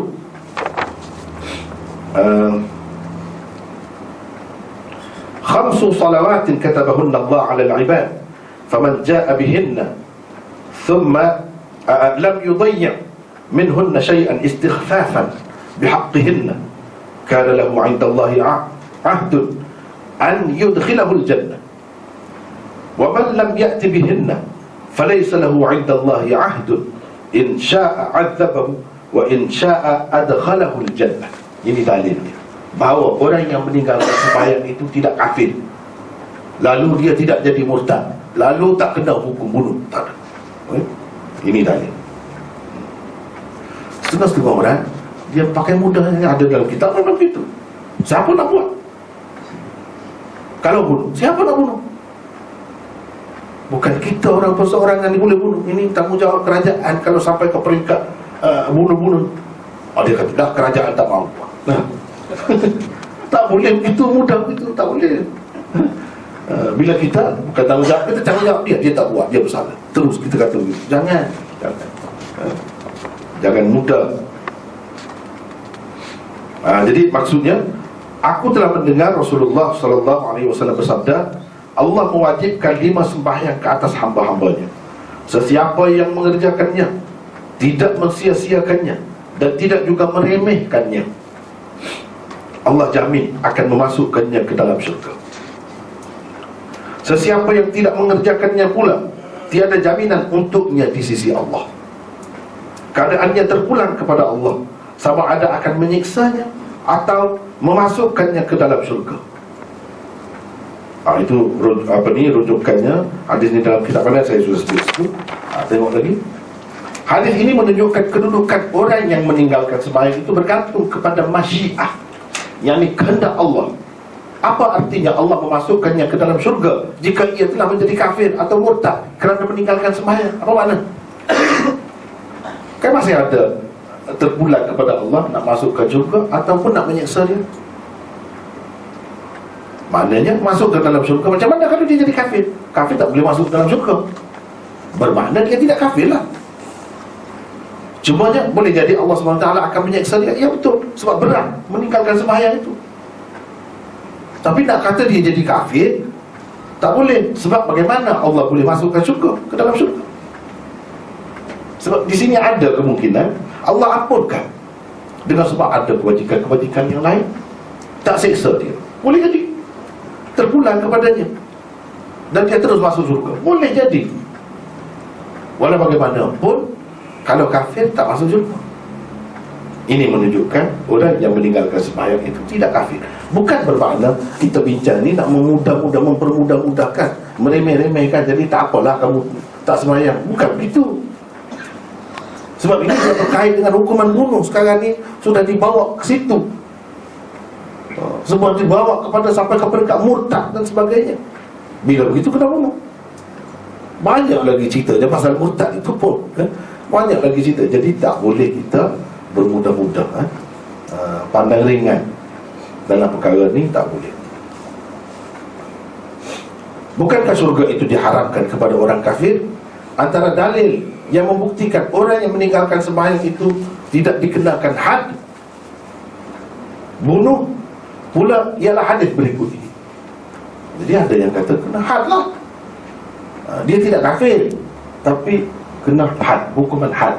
Seperti orang yang bunuh orang, dia tidak jadi kafir, tapi dia kena hukum qisas sebagai had, sebagai hukum qisas dan lain-lain lagi.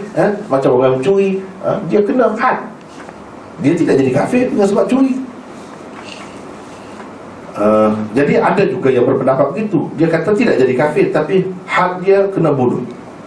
Ialah hadis berikut. Abdullah bin Mas'ud meriwayatkan, katanya, qala Rasulullah sallallahu alaihi wasallam, la yahillu damu mri'in muslim yashhadu an la ilaha illallah wa anni Rasulullah illa bi ihda thalath. An-nafsu bin nafs, wal-thayyibu zani, wal-mariqu min ad-din, at-tariku lil jama'ah. Bermaksud, Rasulullah SAW bersabda, tidak halal darah seseorang muslim yang bersaksi bahawa tiada Tuhan melainkan Allah dan bahawa aku adalah utusan Allah, melainkan dengan satu, ia melakukan salah satu daripada 3 perkara ini. Satu, pertamanya membunuh orang, membunuh orang. Yang kedua, berzina padahal telah muhsan. Telah muhsan. Itu perbincangannya panjang juga, kita ringkas-ringkas saja. Telah muhsan. Kalau tidak muhsan, ada hukuman, tapi bukan hukuman bunuh. Dan yang ketiganya, keluar agama dengan meninggalkan jamaah. Itu 3 saja. Hadis ini menyebutkan hanya ada 3 keadaan di mana seseorang muslim itu halal dibunuh. Tidak termasuk di dalamnya orang yang meninggalkan sembahyang. Ada sebut. Ini hadis yang kita kena pakai sebagai yang muktamad.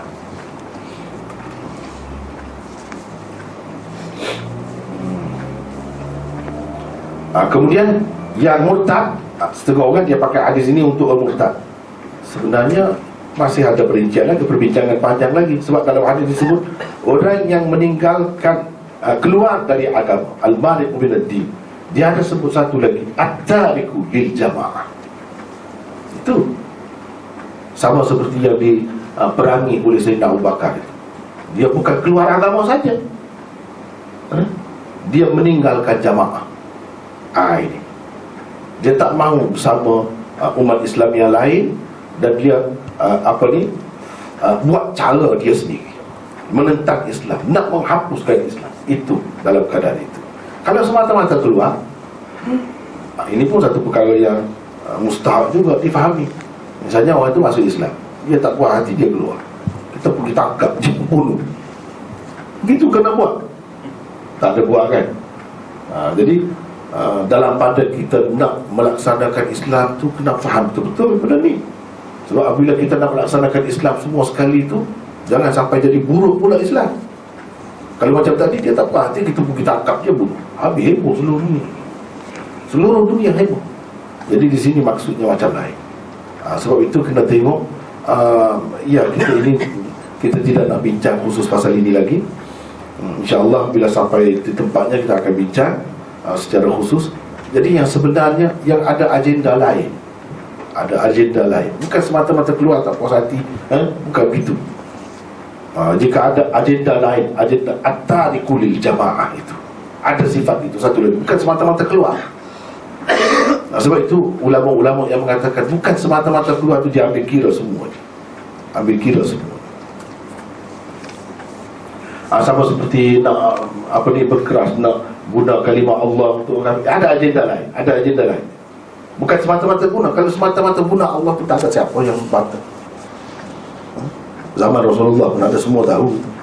Ini ada agenda lain. Kita kena faham, ini agenda lain.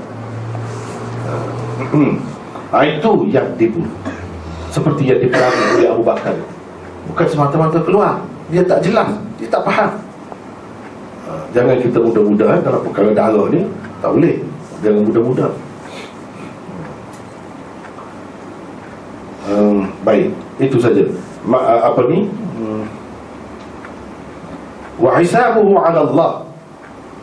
Selepas dia menerima Islam secara umum tu, yang lain-lain tak perlu kita korek, tak perlu kita selidik, kita pergi intip dia betul ke dia Islam, ya? Tak perlu. Kita kena ambil ini sikap yang mudah. Maksudnya ialah kita diperintah berurusan dengan seseorang berdasarkan zahirnya. Kita pergi ke suatu negeri, China katakanlah, ataupun negeri mana-mana, kedai makan dia Allah Muhammad, sudah. Tak payah tanya kamu betul ke Islam, mazhab mana, no. Tak perlu. Kamu sembelih macam mana, nak pergi tengok sebab sembelih dia, itu kena pegawai kita lah, tugas dia. Bila kita yang umum ni cukup. Satu produk kita kata makanan itu dah halal, cukup. Jangan diperiksa-periksa lagi jauh-jauh. Susah kita jadi. Susah. Jadi yang dia sebenar tu, dia nak berniaga, nak laku barang dia, sebab itu dia buat. Itu serah kepada Allah. Dia dengan Allah. Orang Islam tanggungjawab. Kalau Islam betul, dia buat macam tu, penuh tanggungjawab. Sebab apa? Yang nak makan semua orang bayarkan. Jadi dia kena jaga betul-betul. Begitu juga tuan punya kilat dan lain-lain yang buat kerja, dia mesti fikir, dia bertanggungjawab terhadap seramai mana orang. Dia berdosa. Allah tahu semua itu.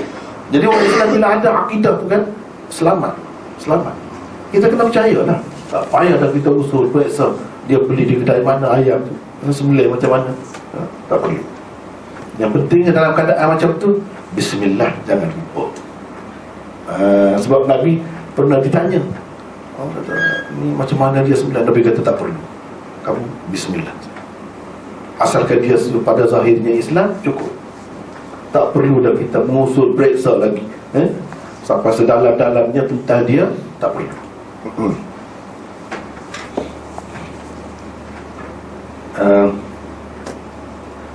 Jika zahirnya Islam, dia akan kita layak sebagai orang Islam.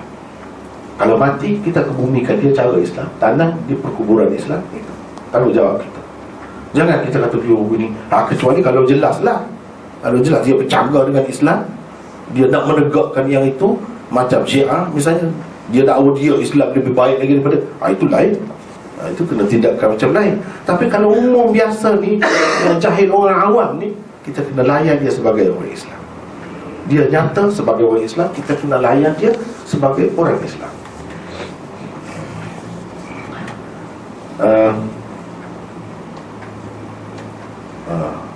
Dan jika zahirnya bukan Islam, maka kita akan melayaninya sebagai bukan Islam. Kita boleh kata, kenapa awak tak tanam saya di perkuburan Islam? Kita boleh kata begitu. Memang dia tak kata pun.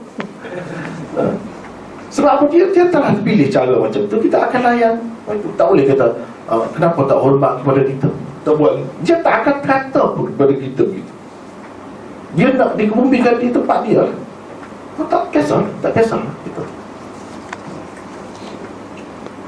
Dan kita tak masuk kedai dia. Kenapa tak masuk? Kita ada peraturan kita, kita jaga peraturan kita. Halal haram, dia tak jaga itu, patutlah kita tak masuk. Dia tak boleh kata apa. Kita layan dia sebagai orang bukan Islam. Rugi dia. Dia nak untung, dia Islam lah. Orang Islam akan pergi senang hati saja. Dia tak kira bangsa Islam, dia tak kira apa di mana-mana. Itu Islam, cukup. Dia akan layan sebagai orang Islam. Ini hak kita. Jadi dia tak boleh paksa kita pergi kedai dia makan makanan dia. Itu hak kita.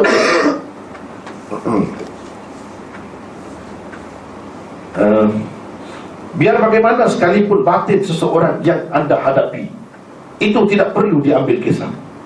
Soal batin dan hati itu terserah kepada Allah jua. Inilah maksud hadis ini. Wa hisabuhu 'ala Allah. Kita serah kepada Allah. Allah tahulah bagaimana nak melayani dia, bagaimana nak balas dia. Allah tahu. Kita bukan. Tak perlu pergi sampai sedalam-dalamnya mengintip orang pula, tak perlu.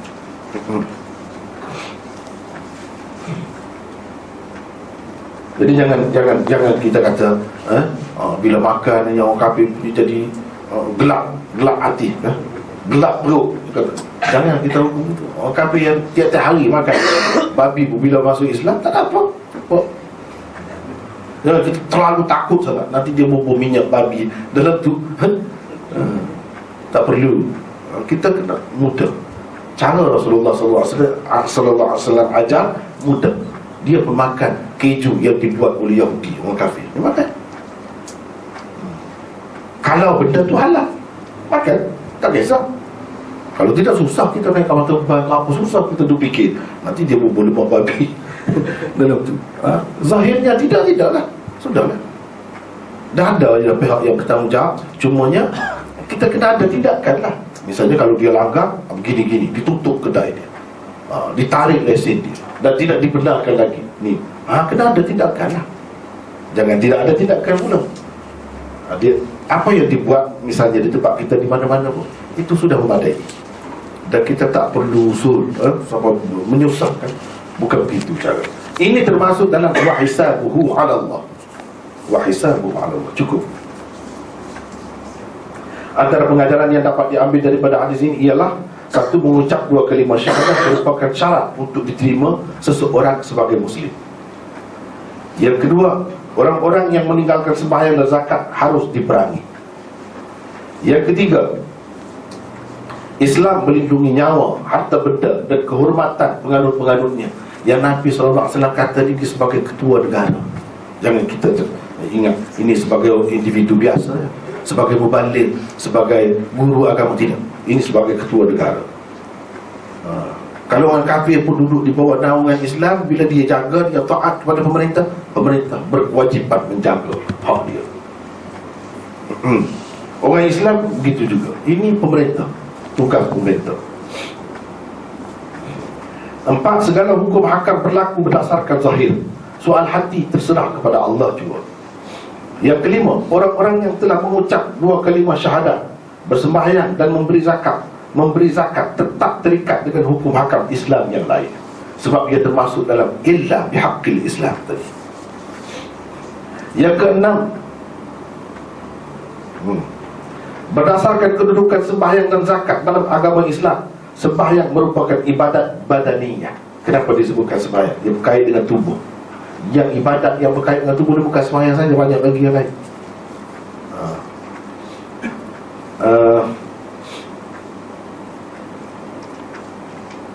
Yang berkaitan dengan badan. Dan zakat merupakan ibadat maliyah. Ada juga ibadat yang berkait dengan harta. Zakat yang berkait dengan harta. Kalau berkait dengan harta sahaja, kita boleh wakil orang lain buat pun tak apa, kita bagi saja. Kamu pergi bayar, tak apa. Tapi kalau sembahyang tak boleh, dia berkait dengan tubuh kita. Kamu tolong sembahyang lah untuk saya, mana boleh betul. Tapi kalau maliyah, boleh. Yang ketujuh, mengucap dua kalimah syahadat dengan penuh yakin sudah memadai untuk seseorang itu masuk ke dalam agama Islam.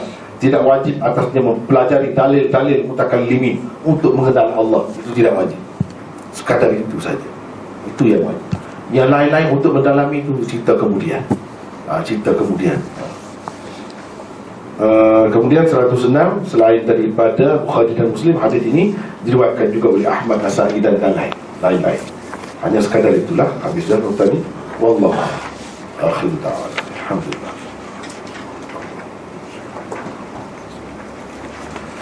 Ya.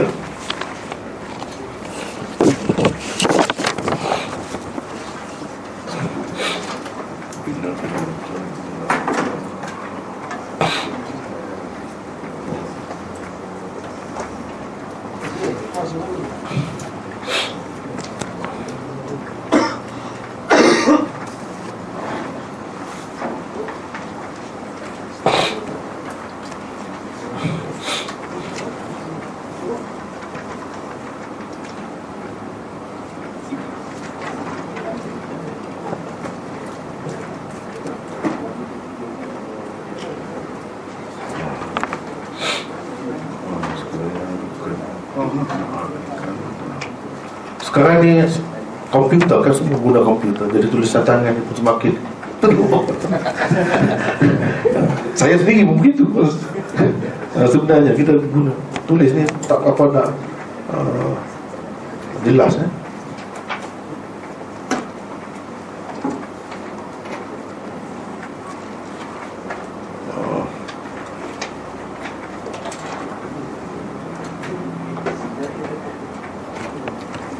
Sekiranya bukan untuk dibahagikan dalam apa ni, sesi soal jawab tadi, kalau tidak silap saya ada mendengar apa ni, Rasulullah SAW apa ni, menyimpan bekal selama setahun. Apakah perbezaan situasi harta tersebut?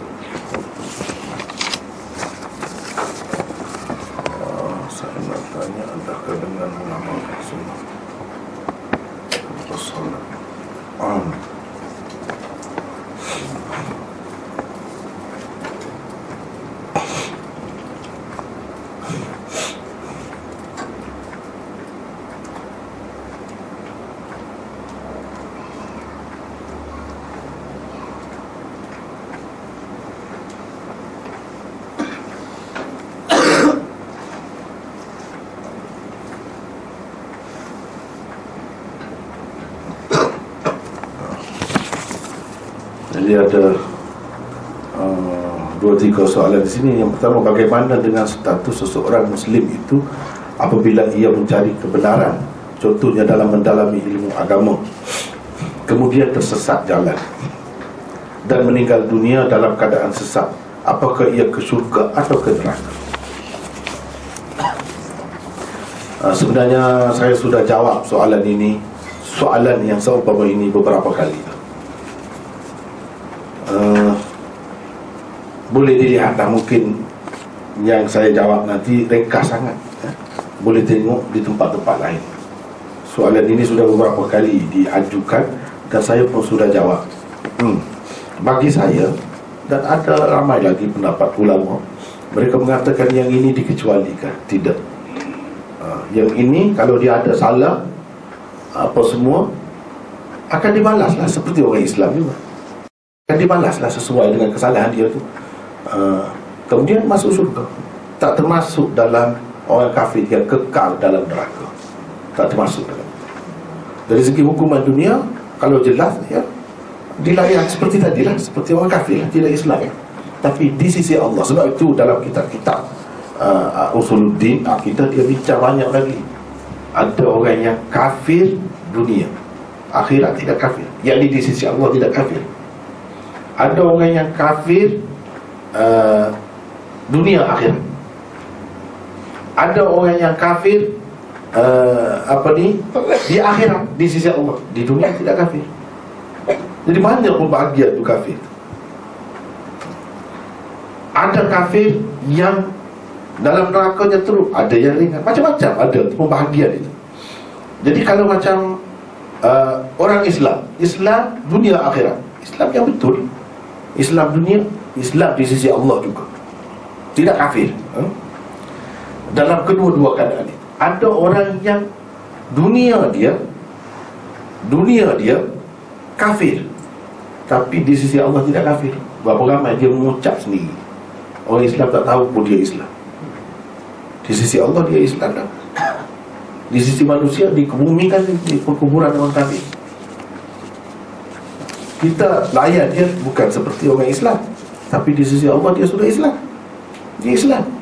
Yang macam ni tak kenal gaya, lebih dahulu lagi daripada orang Islam yang lain masuk dalam syurga. Sebab dia bersih. Bila dia bertaubat, bila dia meninggalkan kufuran itu, dia tahu cara dia mengucap sendiri dia, tak ada orang tahu, Allah saja tahu. Di sisi Allah dia Islam, di sisi manusia, di sisi dunia dia tidak Islam. Boleh berlaku macam tu. Ada orang yang dunia Islam, di sisi dunia Islam, tapi di sisi Allah tidak Islam, macam orang munafik. Dia zahirnya dia menyatakan Islam, jadi orang tertipu dengan dia. Tapi Allah tahu dia tidak Islam, sebenarnya hati dia tak terima pun Islam. Dia banyak macam kan. Ada orang yang kafir dunia akhirat, kafir di sisi manusia dan kafir di sisi Allah juga. Ulama-ulama membahagi-bahagikan lagi. Orang kafir ni ada banyak macam. Ada yang mengkaji macam ni, yang mengkaji, dan dia sampai akhirnya tak bertemu juga dengan Islam, mati dalam keadaan begitu. Tapi dia mencari kebenaran, hidupnya baik, mulia, jujur, sifat-sifat yang baik itu ada pada dia. Cuma dia tidak Islam saja. Dalam keadaan ini macam mana? Ada orang yang mengkaji Islam, macam tadi, dia tak sampai. Ada orang yang dia tidak kaji, dia orang biasa, dia tidak mampu pun nak kaji. Dia tidak mampu pun. Dalam bahasa dia, kalau dia nak baca tentang Islam, tak ada.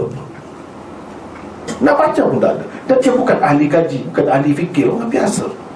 Dia terikut dengan masyarakat dia, tapi dia baik. Dia baik, seorang yang amanah, seorang yang jujur, setia, baik kepada dua ibu bapanya, begini-gini. Macam mana? Dia tak dapat Islam. Adakah dia termasuk dalam orang yang tak sampai seru? Hukum orang yang tak sampai seru seperti ahli fatrah? Lain, dia berbeza.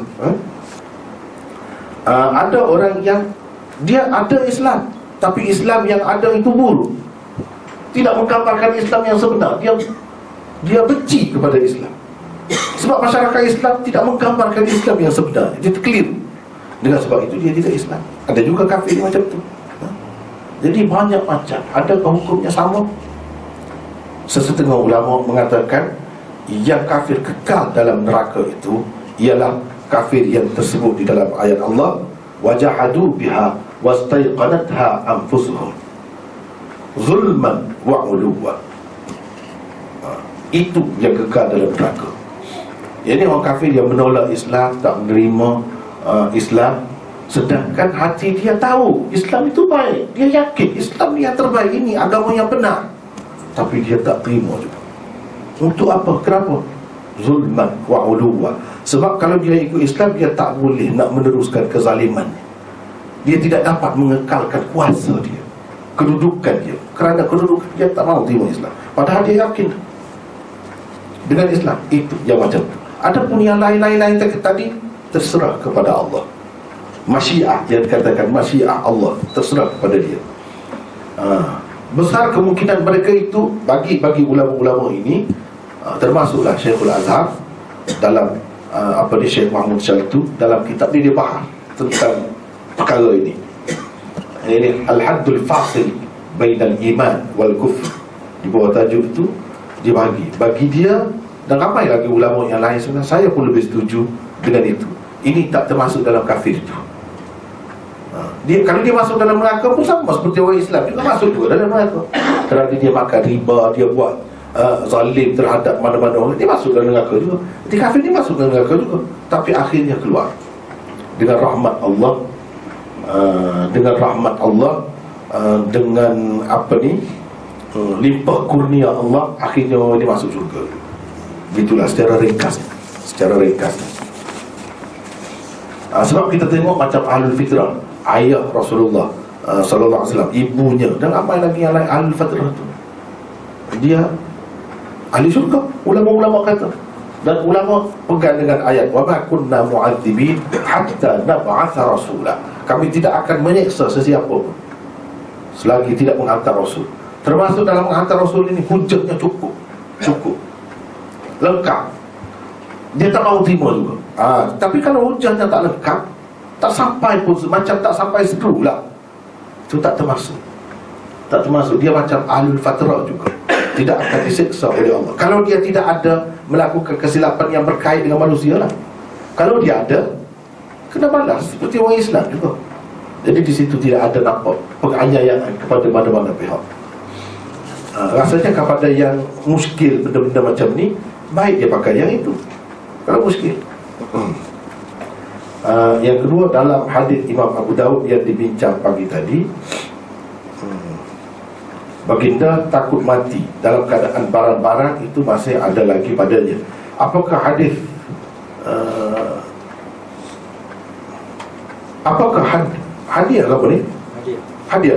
Hadiah itu diamanahkan untuk dibahagi-bahagikan.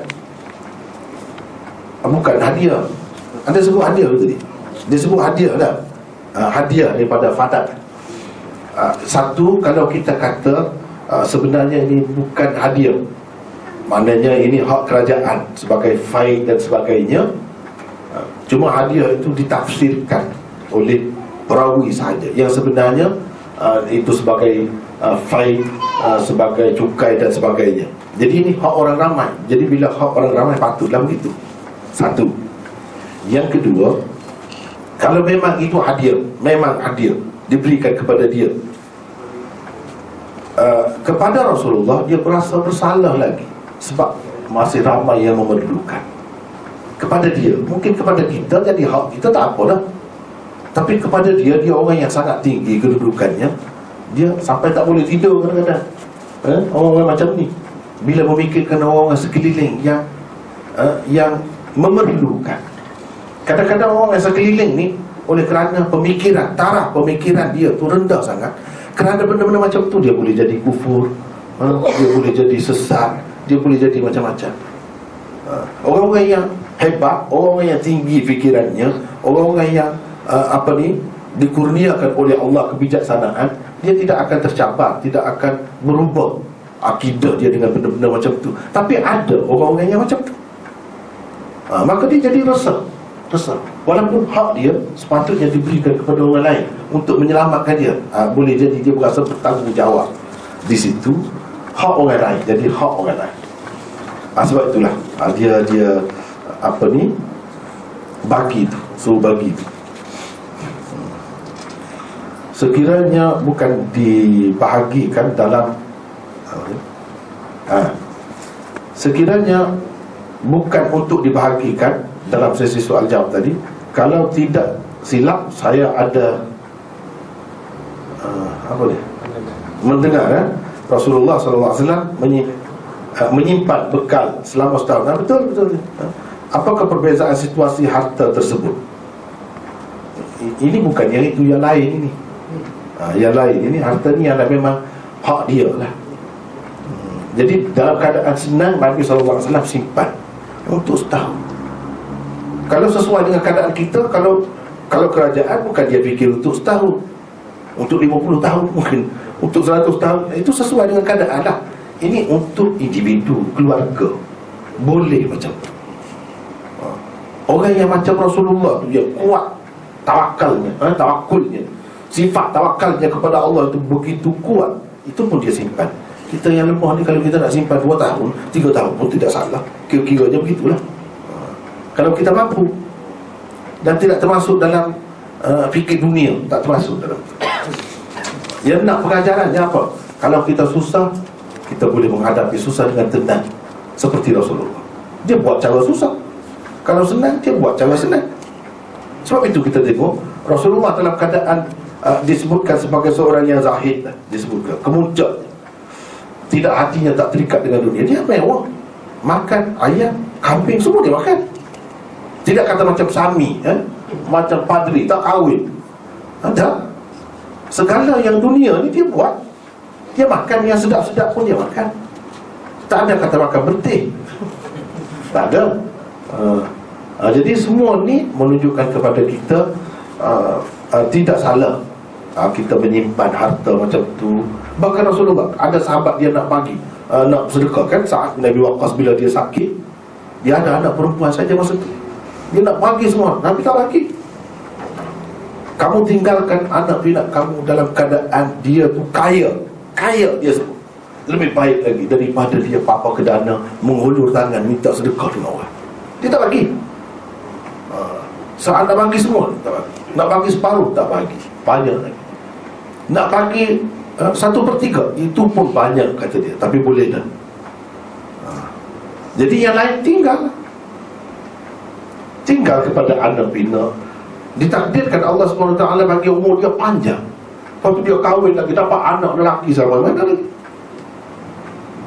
Jadi dengan sebab itu, jangan kita bila menghadapi satu keadaan itu kita rasa tak ada dah kita. Jangan habis harta kita nak habis. Jangan gitu. Rasulullah tak bagi. Dia suruh kita simpan juga. Jadi ini semua sebagai panduan, anjuran dia supaya menyimpan harta. Fikir orang lain, fikir anak cucu tak salah. Itulah antara salinnya. Wallahualam. Kemudian Maulana, saya nak tanya, adakah dengan mengamalkan sunnah Rasulullah SAW di Malaysia, lepas salat nanti kita tidak akan berzikir beramai-ramai lagi? Katakanlah jika sunnah Rasulullah berjaya diterapkan di masjid-masjid, dari segi baca doa bersendirian atau zikir ramai-ramai tidak dibuat lagi, adakah ini akan membuatkan rakyat Malaysia yang selalu sibuk bekerja akan lalai dalam berzikir kepada Allah, kerana negara kita tidak seperti di Arab Saudi atau negara yang dekat dengan Islam sentiasa mohon komen. Jadi ini sebenarnya amalan individu. Amalan individu. Tugas imam, kaitan imam dengan makmum daripada Allahu Akbar sampai salam, setakat itu saja. Yang lain-lain tak perlu kita ikut pimpinan dia. Kan itu tak perlu, bila dia baca ini kita baca, itu ikut dia. Tak ada sunnah. Sebenarnya memang tak ada sunnah. Ini masalah peribadi, nak baca yang itu kan, yang lain kan boleh. Tapi oleh kerana masyarakat kita ni jahil dahulu kan, satu tu pun, satu cara tu pun lama mana dia tak ingat lagi dah. Jadi itu sebab jadi biasa satu gitu. Kalau buat banyak, dia tak boleh nak pegang mana satu. Dulu orang buta huruf, sebab kita ni kebanyakannya buta huruf. Kemudian setelah belajar, kalau yang lain-lain tu kita maju dah, boleh belajar bahasa, berapa bahasa, macam-macam dah boleh belajar. Kenapa yang sunnah ni kita terasa berat? Ya Rasulullah ajar lepas sembahyang macam-macam, bukan cara yang umumnya dibaca tu saja, banyak. Sepatutnya kita pilih, kali ini kita baca ini, kali ini kita baca ini. Apa salahnya? Itu lebih baik kan? Sebab itu yang Rasulullah SAW tinggalkan kepada kita. Pada saya lah amalan yang jadi tetap ini kerana tadilah masyarakat tu jahil dan nak mengajar masyarakat. Asalnya begitu. Tapi dia jadi suatu ketetapan. Sepatutnya tidak begitu. Yang lebih baik kita ikut sunnah lah. Ni sampai mati kita tak pernah baca pun yang Rasulullah SAW ajar, antaranya ini zikirnya lepas sembahyang. Tak pernah baca. Sebab apa? Kita sudah jadi terbiasa mengikut-ikut dalam perkara itu. Sebenarnya ini masalah individu. Dia nak buat sendiri pun tak kisah. Benda kecil sangat. Benda kecil sangat sebenarnya. Kemudian kalau kita nak berdoa bersama pun harus. Nak kata sunnah tak boleh. Saya tak berjumpa sunnah. Tetap dengan tetap. Apa lagi kalau setengah-setengah tu dia baca lepas semaya tu doa sekali. Lepas tu Al-Fatihah baca pula, doa sekali pula. Dengan dua macam tu diselangi oleh Al-Fatihah gitu. Tak ada tu. Kalau ada kemukakan. Saya pun nak buat juga. Dulu saya pun buat juga. Tapi sebenarnya tak ada. Ini tak tahu datang daripada mana sebenarnya. Tak tahu. Jadi yang lebih baiknya kita ada masalah masing-masing kan. Doa Rasulullah diajar begitu banyak. Kalau kita ikut imam, kadang-kadang imam tu dia mudah-mudah ya, dia doa 2-3 doa aja. Masalah kita tak ada, tak selesai, dia tak doa pun untuk itu. Kita doa amin-amin untuk masalah dia saja. Sedangkan kita berhutang nak menyelesaikan hutang, dia tak pernah doa untuk menyelesaikan hutang. Jadi benda-benda begini kan perlu diambil kira sebenarnya. Kita belajarlah sebanyak mungkin. Sebab doa-doa Rasulullah itu terlalu banyak sesuai dengan keadaan ini. Kita ni kita tak ada masalah tu pun kita minta juga. Kita tak tahu apa pun. Sedangkan sekarang ni sudah maju, ada berapa banyak doa dengan terjemahannya, dengan apanya, senang, banyak. Sepatutnya kalau doa sendiri itu lebih baik. Tapi kalau nak doa berjamaah pun tidak salah. Rasulullah pun pernah berdoa, sahabat dia berdoa bersama-sama. Tapi nak kata lepas sembahyang, setiap kali lepas sembahyang begitu, tak ada semua. Doa berjemaah ada. Di tempat-tempat lain doa ada, itu ada. Tidak salah. Kalau lepas sembahyang pun tidak salah. Tapi jangan buat sebagai ketetapan sebenarnya. Itu je masalah. Masalah kecil. Kemudian berdoa 2 kali, 3 kali, 10 kali pun tak jadi masalah. Tapi kenapa ketetapan 2 tu? Lepas tu dia celah tu baca Fatihah. Dan dari mana? Saya tak jumpa sebenarnya. Dalam hadis tak ada itu. Tetapi dia bercampur baur lah. Bercampur baur. Kita sepatutnya belajar hadis, semakin baikilah diri itu. Baiki diri supaya lebih hampir sebaik-baiknya, betul-betul seperti yang diajar oleh Rasulullah SAW. Biar kita tahu. Jangan kita tak tahu. Yang ini sebenarnya ada asal, yang ini tak ada asal. Sekurang-kurangnya yang belajar hadis dia kena tahu yang ini ada asal, yang ini tidak ada asalnya. Orang buat ramai itu bukan bukti, bukan dalil, bukan hujah. Begitulah. Kemudian jadi tak ada zikir. Tidak, sebenarnya zikir dalam artinya yang luas. Luas sangat zikir ini. Kita ikut agama Allah, berniaga dengan amanah, dengan jujur. Itu zikir. Kita kerana ingat kepada Allah lah yang kita tak buat, tak tentu pasal tu. Kemudian zikir ni tidak syaratnya duduk, sampai berjalan pun zikir. Dalam Quran ada sebut alladzina yadhkuruna Allaha qiyaman wa qu'udan wa 'ala junubihim. Dia sebut banyak zikir. Jadi tak timbul masalah kalau kita tidak lepas sembahyang itu tak ada zikir. Sebab bila tengok cermin pun ada zikir. Bila nak pakai baju pun ada zikir. Itu sambil-sambil ya. Bila nak bawa kenderaan ada zikir. Itu bukan lepas sembahyang. Lepas sembahyang ke sebelum sembahyang ke, bila-bila ada sentiasa zikir. Lebih baik lagi kita buat begitu sebenarnya. Kalau ikut sunnah kita tidak terikat dengan lepas sembahyang saja. Lepas sembahyang tu ada, memang ada zikir-zikirnya.